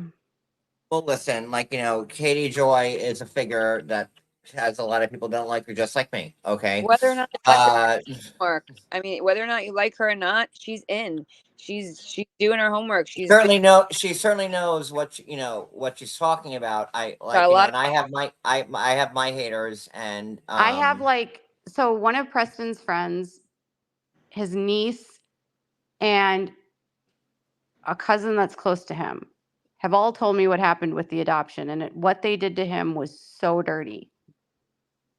And so when Dayton graduated from high school, before they when they moved to Flagstaff, he actually left on his own and went to Montana to visit his dad. And he spent a month on the road with his dad, and they drove around and reconnected. And they have never had the same relationship with Dayton since he saw his dad. Well, And they moved to Vegas. They moved to Flagstaff for Dayton. Yes, but they also have him living in an RV because Kody and Dayton don't get along. How so? Dayton Kody, you can say it, Addi. I feel, and this is probably not what you were going to say. I feel like Kody doesn't get along with any of the children who exhibit any autism in the middle. That's all. Yeah, he doesn't like any of the children that are disabled, obviously, but or the gays, or the bis, or what have you. Well, in this case, he was disobedient. Dayton had the same feelings about Kody's rules as Garrison and Gabriel, the exact same feelings. He was also in college, and he didn't want to abide by the rules. And so they just quietly didn't talk about it. Do you remember how on the show Kody said, the difference between Janelle and Robin is that if one of Robin's kids doesn't listen to me, she gets them in line, and they do what I say. So if they don't agree with me on the rules, she makes it known, and she takes care of it. What they didn't say is, we kicked Dayton out of the house, and he lives in an RV on our driveway now because of his disobedience. And he's not on the show because of his disobedience. And he has been living in an RV, basically disconnected from us because of his disobedience. He's just like Garrison and Gabriel, but I'm not going to verbally abuse him because Robin dealt with the issue and kicked him out. So Robin kicked out her own son because of Kody? Yes. Oh my God. And he has autism, and he's living in an RV in Flagstaff, which I don't know if you know this area, but it's very cold there, and they're in the mountains. I'm an East Coaster. I'm not. Well, I mean, you're from New York, so you know how it gets Okay, cold. but like, so Katie, Kody uprooted the whole family from the cul-de-sac in Vegas, right? Like they had it made there. Like, Kody could see every kid, every wife, every day. Like that was the perfect scenario for them. Like, Yeah, but they couldn't afford it. And then, we find out that Kody uproots the family from their perfect cul-de-sac to Flagstaff for Dayton. And then they kick Dayton out and put him in a trailer? And Yeah. Kate, they can't afford this. They can't afford. They can't Arizona. afford this house either. If you, Oh, no, but they had, wait, my channel. But they had the cul-de-sac, house. They saw each other every day. Life was in perfect harmony. And but they couldn't Kody afford decides to uproot them from there to the middle of fucking Coyote Pass with the dried out lake and all that shit for Dayton. Yeah, and then then we find out now that Kody doesn't like Dayton, and they put him in a trailer out in the back of Robin's fucking house. Yeah, and he's disabled. Like, it's really fucked Why up. did he move him there then? Huh? I'm not yelling at you. I'm just like I'm trying to No, figure I this mean, out. trust me, one of their neighbors reached out to me about it, and they were like horrified. in the video that somebody just did, when they went in there and whatever, they filmed all the property, and out back, and Dayton's motorhome is in the back of the property right there, and it's well known that he's living there. And it's not okay. So Dayton wasn't going to Harvard or University of California or UCLA or nothing like that. He was going to a regular college, and not to take it away from Dayton, but a college that anybody could go to, right? So okay, can you block down the rabbit hole at bedtime? She's like, people that have autism have this. Okay, go ahead. Why would Kody uproot the family from Vegas where they had it made? That's the part I will never understand. They had the cul-de-sac. They had it made. Why would Kody uproot them from there to Flagstaff where Robin had the $2 million house, and Janelle is in the fifth wheel, and Mary's living in a tree, and Christine's got the house and she leaves. I don't understand that. Because they were broke. Because they couldn't afford it. So the houses that they had in Vegas, they purchased with loans, I think, that were interest-only loans. And part of the reason why they got these loans and qualified was because they weren't paying the full payment, right? Like only interest only. And they couldn't afford those payments.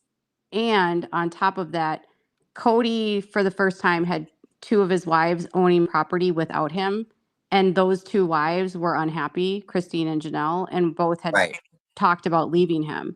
So how does he decide to manage this? He uproots them all so that they're unstable financially and no longer have a nest egg.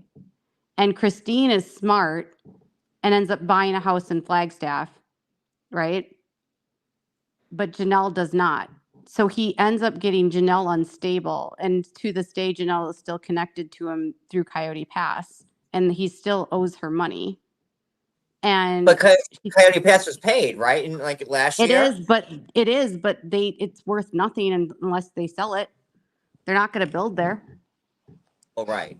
I mean, I always thought that was stupid. And Robin's on half of the parcels. And she's only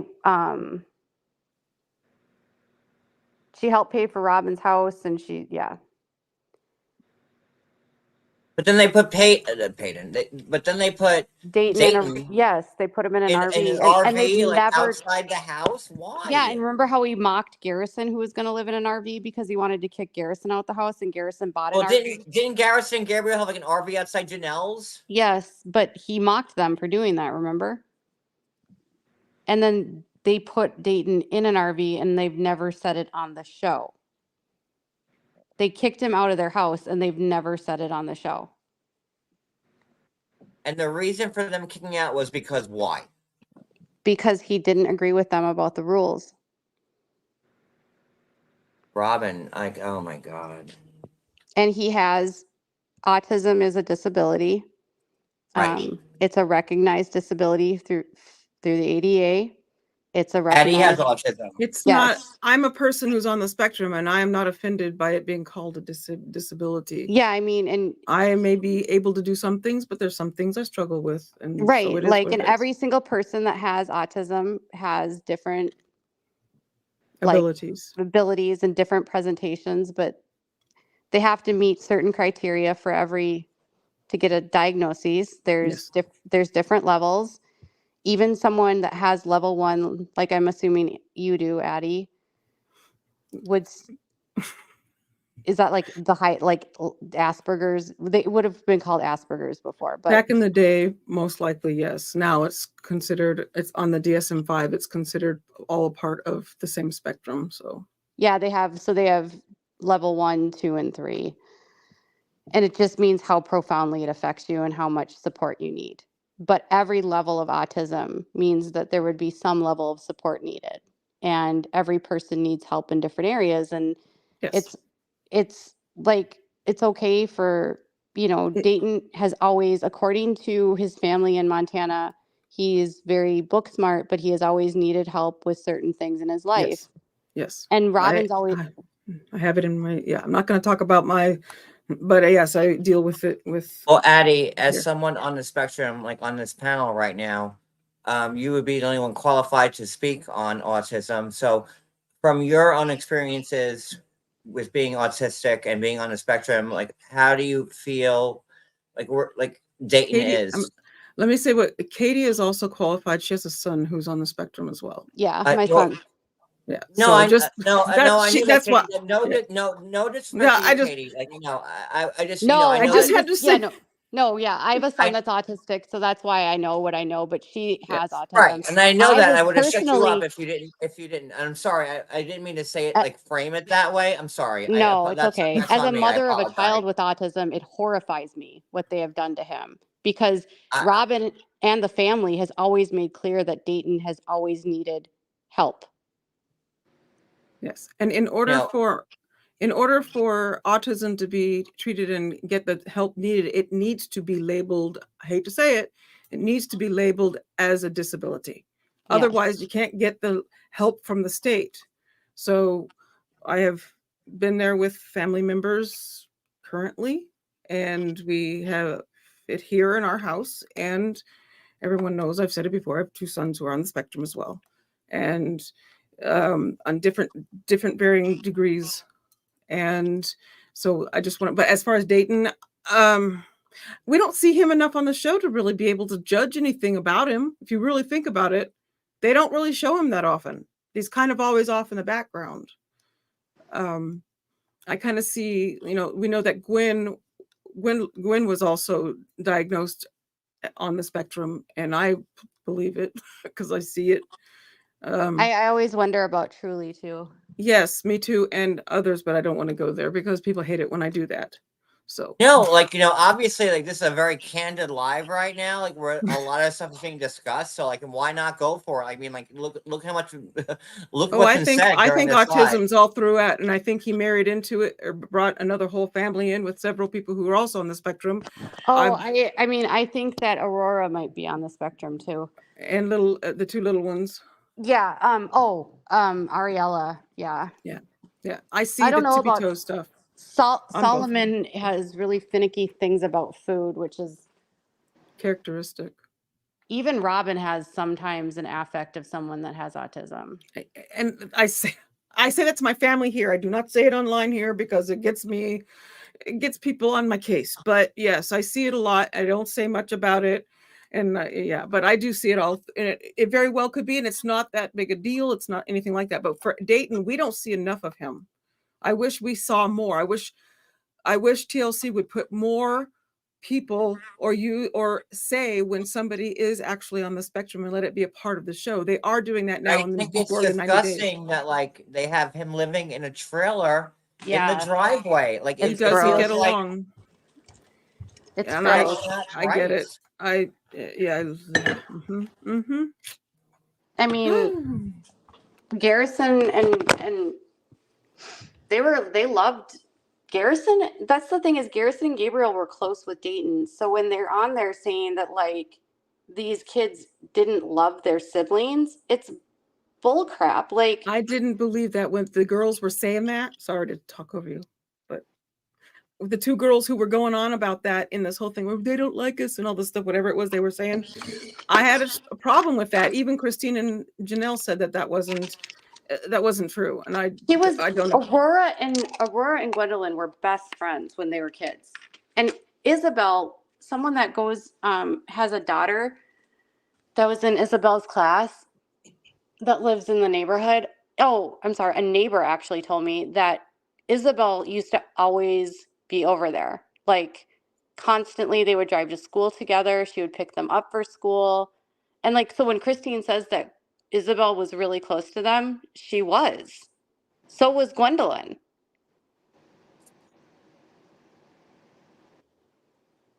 And Garrison and Gabriel were close with Dayton. So it's like, I don't know what they're talking about. They looked like having a hard time like figuring out like why he would uproot.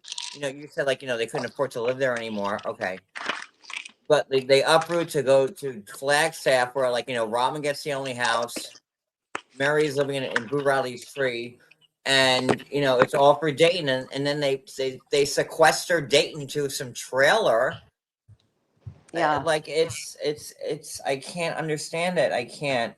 Well, hiding people with disabilities is pretty common with the AUB. And Robin's okay with that? Putting your son out in a trailer out in the driveway? Robin was taught to be a customer for her husband, so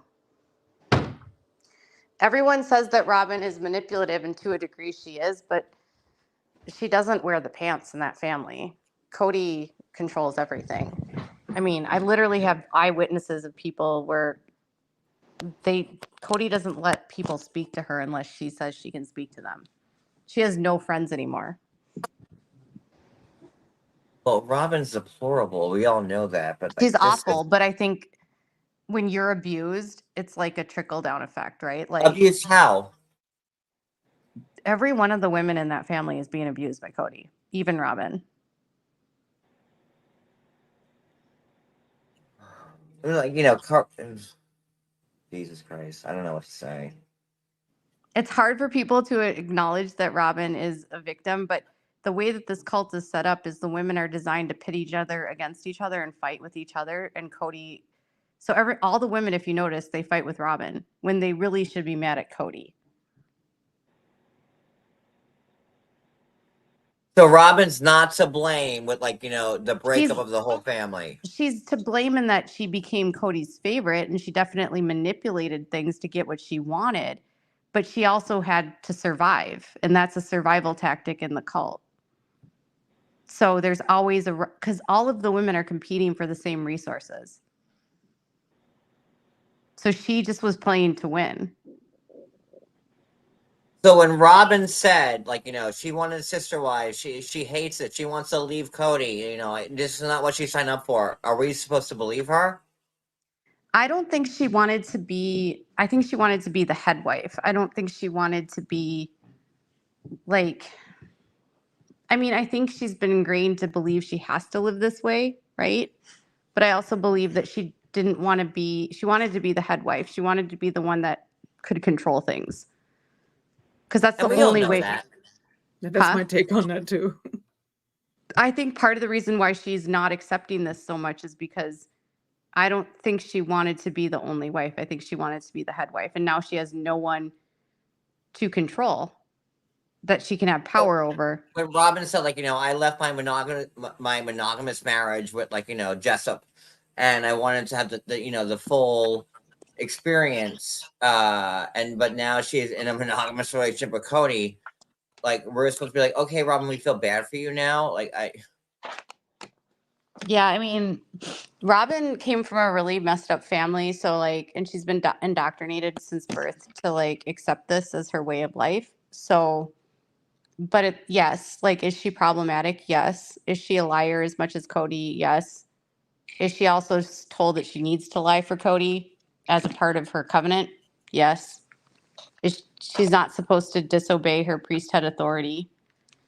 She can definitely manipulate him to get things that she wants and needs and play the damsel in distress. That's for sure. She did that.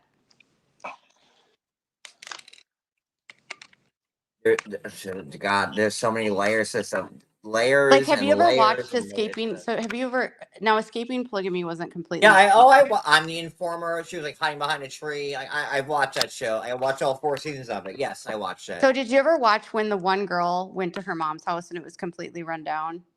Yeah. So in the AUB, if they were not in the cult, if they weren't on the show, there's literally women today in the AUB that are living like that in the church that they're in. So And so Escaping Polygamy was all about the AUB then. no, that was about the Kingstons for the most part. But all of the groups are like equally bad, I guess. Like the women,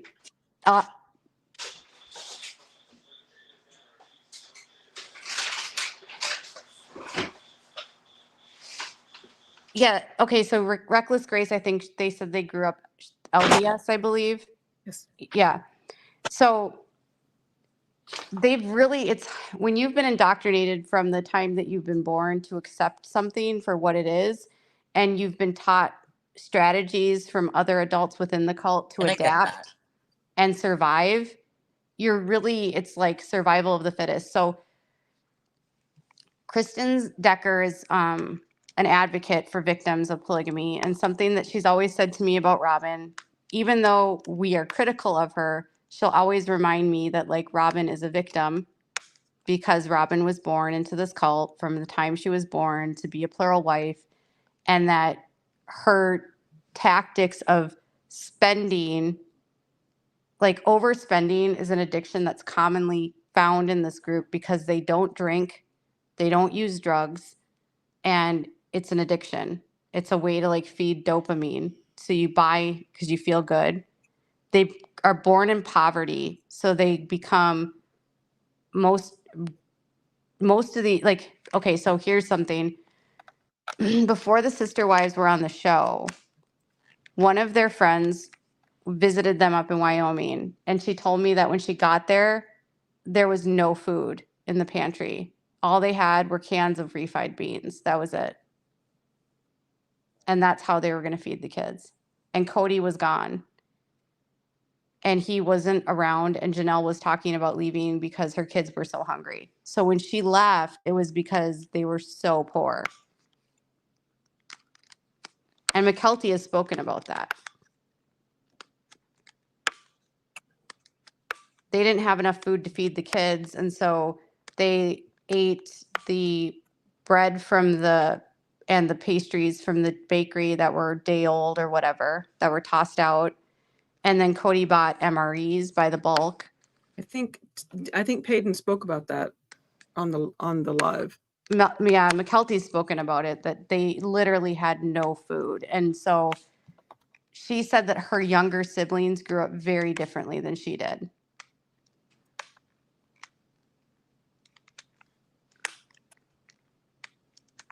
So sad and horrible and sad and more Yeah. horrible. I I can't stand Robin, and Christine and I'm trying Janelle to actually, figure out a room in my part to like feel sorry for her in some way, and like I can't it's hard, feel it right? Because all we're seeing is her maladaptive behavior, but because they're all competing with each other and they're like being pit against each other by their narcissistic It husband. seems like they were all doing fine until Robin came along. No, there were major issues even prior to season 1, right? Like, we would all believe that, they were living a good life. They had their big house, like, with the 3 parts and blah, blah, blah, blah. They had all declared bankruptcy. No. If they had huge problems. Janelle had left 3 times before that. Mary and before Kody, season 1. yes. Kody and Mary were on the verge of divorcing when they added Robin. Janelle left the family for 5 years. John, look at what I put in the chat. I don't know what you put in the chat, buddy. It's on the screen. Cody's biggest fear is in his own words, poverty. They came from poverty. They were in poverty Yes. a lot of years, way before she ever came on. I think TLC set this storyline up to make it look like Robin was this horrible person who came in to the thing and then caused problems, which she did because she wanted to be number one, in my opinion. I've said it. I've always said that. She But the wanted He to family always was wants to already, be.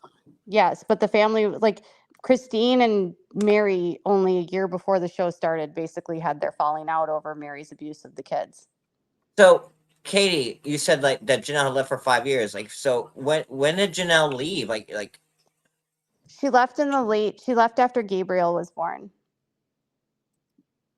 while they were living in the house. Like, did she like physically No, it leave was or when they were like? in Wyoming. She's talked about how she stayed back when they were in Wyoming. There's a So whole book.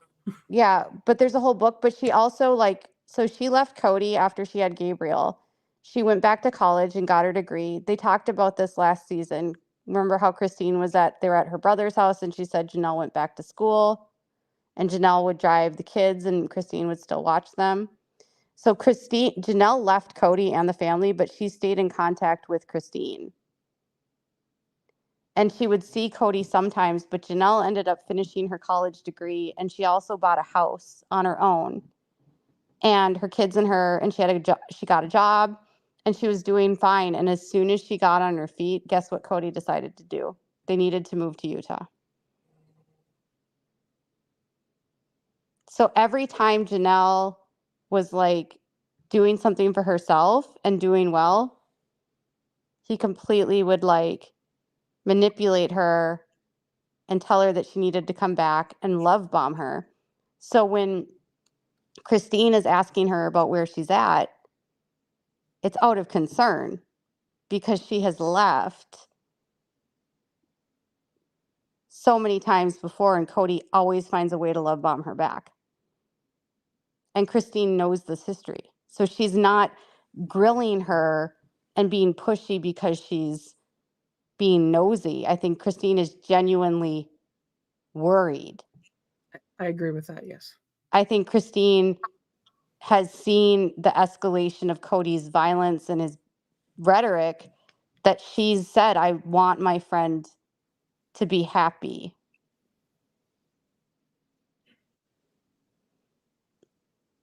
Like I And Janelle still hasn't,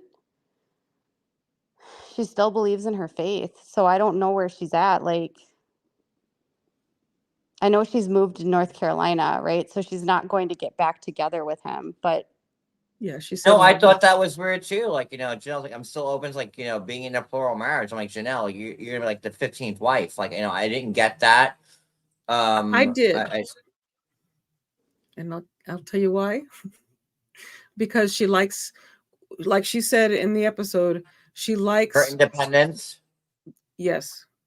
Then be She can single. be. so okay, so Kody, this is crazy. Janelle met Kody because Mary introduced her because Janelle was married to Mary's brother. You know that, right, Yes. John? Yeah. Okay. So she was married to Adam. While she was married to Adam, Kody was basically love bombing her and trying to convert her to the faith and telling her that she should be his wife. And then she and Adam divorced. And then she gets a vision that she needs to join his family.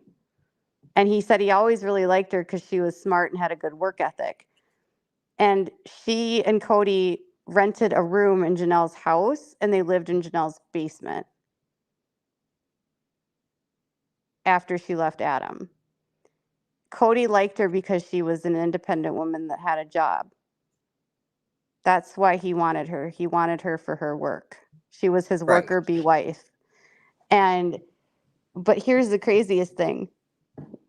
Janelle's mom legally married Kody's dad.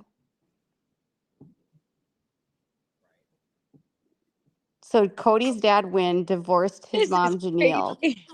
Huh? This is freaking nuts, Katie. I Yes. know. This I've is the been most like insane thing I've ever heard. Katie, I have been sitting here so quiet trying to like really take all this in, but like this is like the most incestual. Yes.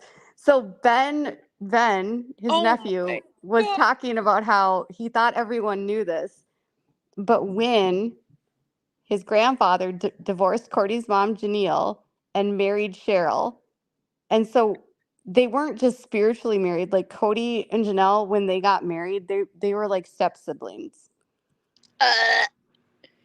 Okay, everybody is everybody's mother-in-law, father-in-law, cousin, Sister, aunt, stepbrother. uncle, Oh my friend. gosh. Oh, here's an even trippier one. Oh my. Christine's mom and dad were raised as cousins, but they weren't related. But Christine's mom married Owen Allred after she had her. So she was like Owen's stepchild. And Rex is Rulin's son. So Rulin and Owen were brothers. So basically, Annie and Rex were raised together as cousins. What the? Unrelated not related by blood, but still like. So, Katie, let me ask you, because you really are like the walking dictionary for this stuff, man. What makes like someone? What warrants someone becoming a prophet? Okay, so they have like, I don't know, every group has their own things, but like the most obedient men, I'm the it's very prophet of this obviously channel. political, but it's usually like there's lines, right? Like the bloodlines. Right. But then there's also like members that are obedient and like will do whatever the leaders say. And in the AUB, they have different like lines of how they have the apostles, and they have like a system that's very similar to the LDS church, although they're not as big as the LDS church. So if you look at the LDS church and how they have different leadership structures, they have like the group of apostles. So men, as they start to get called, so a leader will call them to a Okay. position, right? Yeah. So if a brethren in the will say, I'm calling you to be the youth leader, you can't say no. Wow. So you're called to that position. And then as you keep moving up, and if you prove your worth, like they can keep calling you. It's the same thing as if a prophet decides you're going to marry someone. I'm just saying. No one in the AUB can get married without approval from the prophet. And no one can say no to anything. No. I mean, they say they can say no, but can they really? If they say no No, to the they prophet, they're can't. saying no to God. Yeah, that they'll be like excommunicated. Wow. So they're Can't roll called to this. the quorum of the 12 after prayer. So the quorum of 12 are their apostles in the AUB. And then after the apostles are the brethren. So, which are the council members. In the Kingstons, they have numbered men, I think is what you're talking about. Yeah, the Kingstons have numbered men. So every man has a number in terms of their line to authority. The AUB doesn't have numbered men. This is like an underground world that is so unexposed. It's organized crime is what it is, Yeah, honestly, really. under the guise Like of religion. Yep. Agreed. And all of the leaders all cover for each other. So How yeah, if you're frustrated. called, I mean, like there's a guy that's name is Jesse, and he was called by the brethren into a meeting and assigned to be in a militia. What? Yeah, in the AUB. They have a Like militia. They had them. you have all of this information, and like There's an I can't. episode on about it on. There was just a Secrets of Polygamy, episode 8. It was just out this year. How frustrated do you get, Katie, knowing all of this and talking to these people and knowing that these things are being done to kids and women and no one is stopping it? It makes me sad. It horrifies me. I mean, I talk about it so much because I can't believe this is happening in 2024. or how about the fact that half of us on this panel had no idea half of what you told us tonight. And we're watching this show for years, thinking it's like, you know, a show. And meanwhile, I can't watch it anymore. I don't think I can either, to be honest with you. I just you know, assumed he It's a lot left of TV. ugly. So I- he's I've like, talked about this show for years, and I like, you know, I talked about this show for a long time, and like the depths of what Katie just said, like it's I don't, you know. Listen, we're on this live 3 hours, and I'm still sitting listening to every word like it's the first 15 It's minutes. But insane. And here I am saying, like, you know, let's cut these to an hour. And here we are, but there's a 3 lot hours of and 10 minutes information into it. she gave tonight. She's very well versed in it. She knows her shit, and there is just layers and layers and layers to this. oh, it's like this goes back to like the 1950s and 40s. Like it's bad. Like there's so much. I mean, you know that like Christine's grandfather was murdered, right? No. Huh. Oh God. Addie I'm knows. sorry. I don't talk about this stuff, okay? I just Katie, follow you know, a show. Katie, you know those shows that come You out. didn't did you know this, Addie? I'd heard. Okay, so Rulin Allred, her grandfather, who founded the AUB after he usurped his line of succession and the AUB and the FLDS split, right? He was unalived by another prophet from a sect called the LeBarons, the Ervil LeBaron. His daughter, Annie, or Anna, there was just a series, Daughters of the Prophet, or Daughters of the Prophet. It was like about Ervil's cult. They basically went on a rampage in the 80s and late 70s and killed all these different leaders out of blood atonement. And so he had like a hit list. And even after Ervil LeBaron died, they killed a bunch of people in the late 80s trying to fulfill his hit list. Oh my And so Ervil ended up, two of his wives walked into Rulin's office like he was a doctor, a naturopathic, a chiropractor, and with a gun, and literally just like unloaded the gun on him. And he was killed. And they've never talked about this on the show. And the even crazier part is Ervil LeBaron is Christine's mom's uncle. Oh, Katie, they don't talk about anything on the show. Now that I've heard from you tonight, they talk about nothing on this show. Yep. Nothing. So Christine's great uncle killed her grandfather. It's almost like Italians in the mafia. It is. And so he also killed his brother, Joel. And then his other brother, Verlin, died while he was in jail from a car accident, which people have always speculated that maybe he had something to do with it. And then they went on and killed a bunch of other people after. So Ervil died in prison. He's called the Mormon Manson. Katie, you know what they need to do with you, Katie? You know those shows that come out years later after a show is big, or like what's going on with Puff Daddy right now? They need to get you on a docu-series and talk about everything you know and all the research you've done and all the people you spoke to, and they need to get this stuff out there.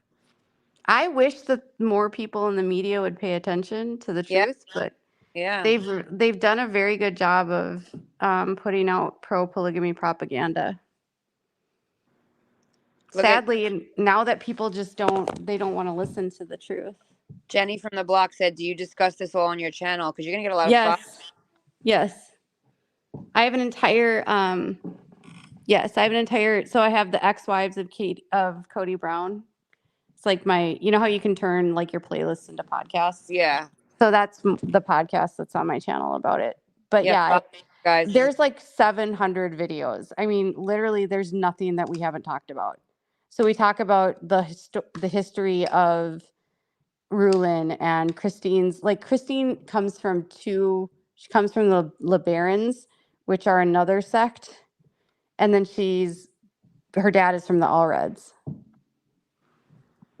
wow. She's like royalty in this crazy world.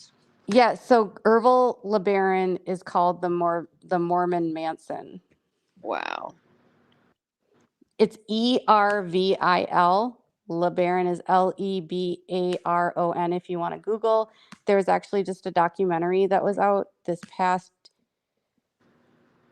It was just a few months ago, actually, this spring, maybe. Linda, that's a great comment because that was controversial, and I remember that was on after The Sopranos years ago, a decade ago, and So you would Big think, Love took scenarios from each of the different sects and kind of combined all of the different sects together. So there were storylines that came from the AUB, some from the FLDS, some from the Kingstons. They had, and then some from the LeBarons. So there was like real storylines that came from wow, that. So it was inspired by real events, but not all of it was real, obviously. But like there was the compound stuff, there was all the fraud stuff. Do you remember the fraud storyline? oh yeah, The fraud storyline is from the AUB. That was Owen Allred. They were trying to always kill people. That was the LeBarons. Yeah, the compound stuff was the FLDS, Short Creek. So Katie, you didn't start off like going down this path. This just came to you, right? And then once it did, you can't turn away. I was never a fan of the show. I always was into the cult side of it. So I Right. started as I'm not okay with what they're doing kind of thing. Right. And then I got hooked up with advocates for apostates like Kristen Decker and other advocates that I've worked with. And I speak to like, there's a organization called Holding Out Help that helps victims of polygamy. They have like safe houses and like resources and counseling. And I mean, honestly, some of the sister wives, I've talked to the director there, and she's always like, if any one of those women came here, I would help them in a minute. Same with their kids. How hard is it to get out? Like, is there really an out or no? It's easier for them to leave physically in the EUB than say like the FLDS, but it's hard to leave psychologically. Right. Because it's all you know. If It you're told affects, sorry. if you're told every single day from birth that the sky is purple, you could at 21 years old, you walk outside and you don't see blue, you see purple. That's what you were told your whole life from birth. Well, do you remember last season about how Christine said that they taught her not to go to college because the world was going to Yeah. end? Yes, that's I had to right. jump in real quick. Hope's not doing so well. I had to take him in. You guys keep talking, please. He's not doing good right now, and I don't know what to do. So Wait, what happened? keep having the conversation I'll going. tell him. and, I'll tell him, John, just go. Okay. I gotta go. Okay. Go. Who's Hope? Hope is his cat. It's not good. What's going on, Addi? Hope has been sick they were supposed to take him in and he was supposed to have a surgery today, but the doctor, the vet was closed and they didn't tell him that. And so he's had to wait. And now it's worse and he's going to have to take him in now. It's not good. Yeah. I had a feeling it wasn't going to be good. It's his baby. They have three kitty cats and they're their children. They're their babies. He and his husband's babies. So that makes me so sad. How old is Hope? Hope is what is he, 14 now? I think 14. Yeah. Oh. He's a sweetheart. All the cats I've been to their house. I've met them all. But yeah, he's not doing well. He's 14. Yes. It's awful.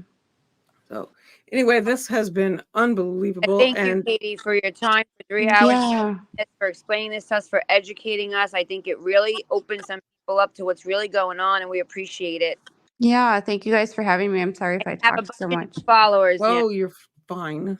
Some of us tend to talk over each other a lot. John and I talk over, especially me. all three of us. I'll talk over each other. Whenever I come on, whenever I start like spilling, people are like, "Oh, but she's talking so much." And I'm like, "Oh, sorry." No, but a lot of information. You got to get it out. Well, you can Yes. always come onto my channel, and Oh, I will. I'm there. I posted 2 videos today. There's like a whole podcast. There's lots of stuff in there. There's like backstories about Robin's childhood and her parents, Wow. and I was it so runs. hoping that they had left. That's why I've stayed here and we've been doing this for years. Because I knew about the AUB, and that's whenever I watch Katie's stuff, that's what I'm focused on, is that part of what info she's given. But I was disconnecting him from it in order to do this. Because, but now I don't know. I think we may be, I'm not going to say, I'm going to wait till we talk to John. I'll talk See, to John. that's where my biggest challenge is, like, I always tell people I'm not a fan site. And so when fans find my stuff, they're like, what is this? Why are you talking about this stuff? And I'm like, I'm not a fan site. So, like, yeah, She does get trolled, and I mean, she gets a lot of flack for what she does. because the cults don't want me to talk about it. Right. I mean, yeah. Well, you guys have a good night. You too, honey. Have a Thank great. you. Thank you again. Yeah, thanks, Brooklyn, for being so kind. Thank you Oh my too, God, Addi. I'm gonna be Thank following you so you now, much. girl. Oh, it's awesome, Brooklyn. Well, I'll see you there in chat. all right. All right. All Good right, night, see you everyone. tonight. Take care. Thank you for being here. Yep. Bye. Okay, well, All right, everybody, please say your prayers, and we'll update everybody as soon as we know what's going on. Right, Addi? yes, I'll put something up if John can't, and let y'all know. And I'm sure John's probably going to keep Instagram updated. Yeah. So just keep them in your thoughts and stuff. And thank you for being here. I am going to be doing something on that case that I mentioned, the Crimmins case, the Alice Crimmins. I may end up doing it in video form rather than lives, because I'm doing this live and that's a whole nother live. And so I'm kind of thinking about maybe making some videos on it and putting those out. Cool. So I'll be putting that on my channel. Addi, Working on it. Can you drop the Katie's link? Some people were asking for it. Yes, I think it's right there. Wendy dropped it. If you scroll up a little bit, it's right there. Hey, girl. Yeah, she's been getting it all night. Yeah, so that's what I'll be doing, John. I think tomorrow, we'll see what's going on. We'll hold on to what's happening now, but I think the plan would be to do, what is it? Before the 90 days, I guess, would be tomorrow, but we'll see what happens. We'll see. It may be put off. Yeah. I will let everybody know. I'll put it on mine, and I'm sure John will update as well. Brooklyn, baby, I'll say a prayer for you, honey. Just because. Whoops! That wasn't the one. What is this? I'm sorry. Just because. I think Brooklyn baby's going through some stuff, so we could. Oh, I'm so sorry. Yeah, so sorry for anybody who's going through anything. Our hearts are with you, and prayers and thoughts and all the stuff are with you. Absolutely. So, well, have a great night, everybody. Boy, we went. This was something else. Very interesting. Very. All right. So we're gonna say good night. Take care, everybody. Thanks for being with us.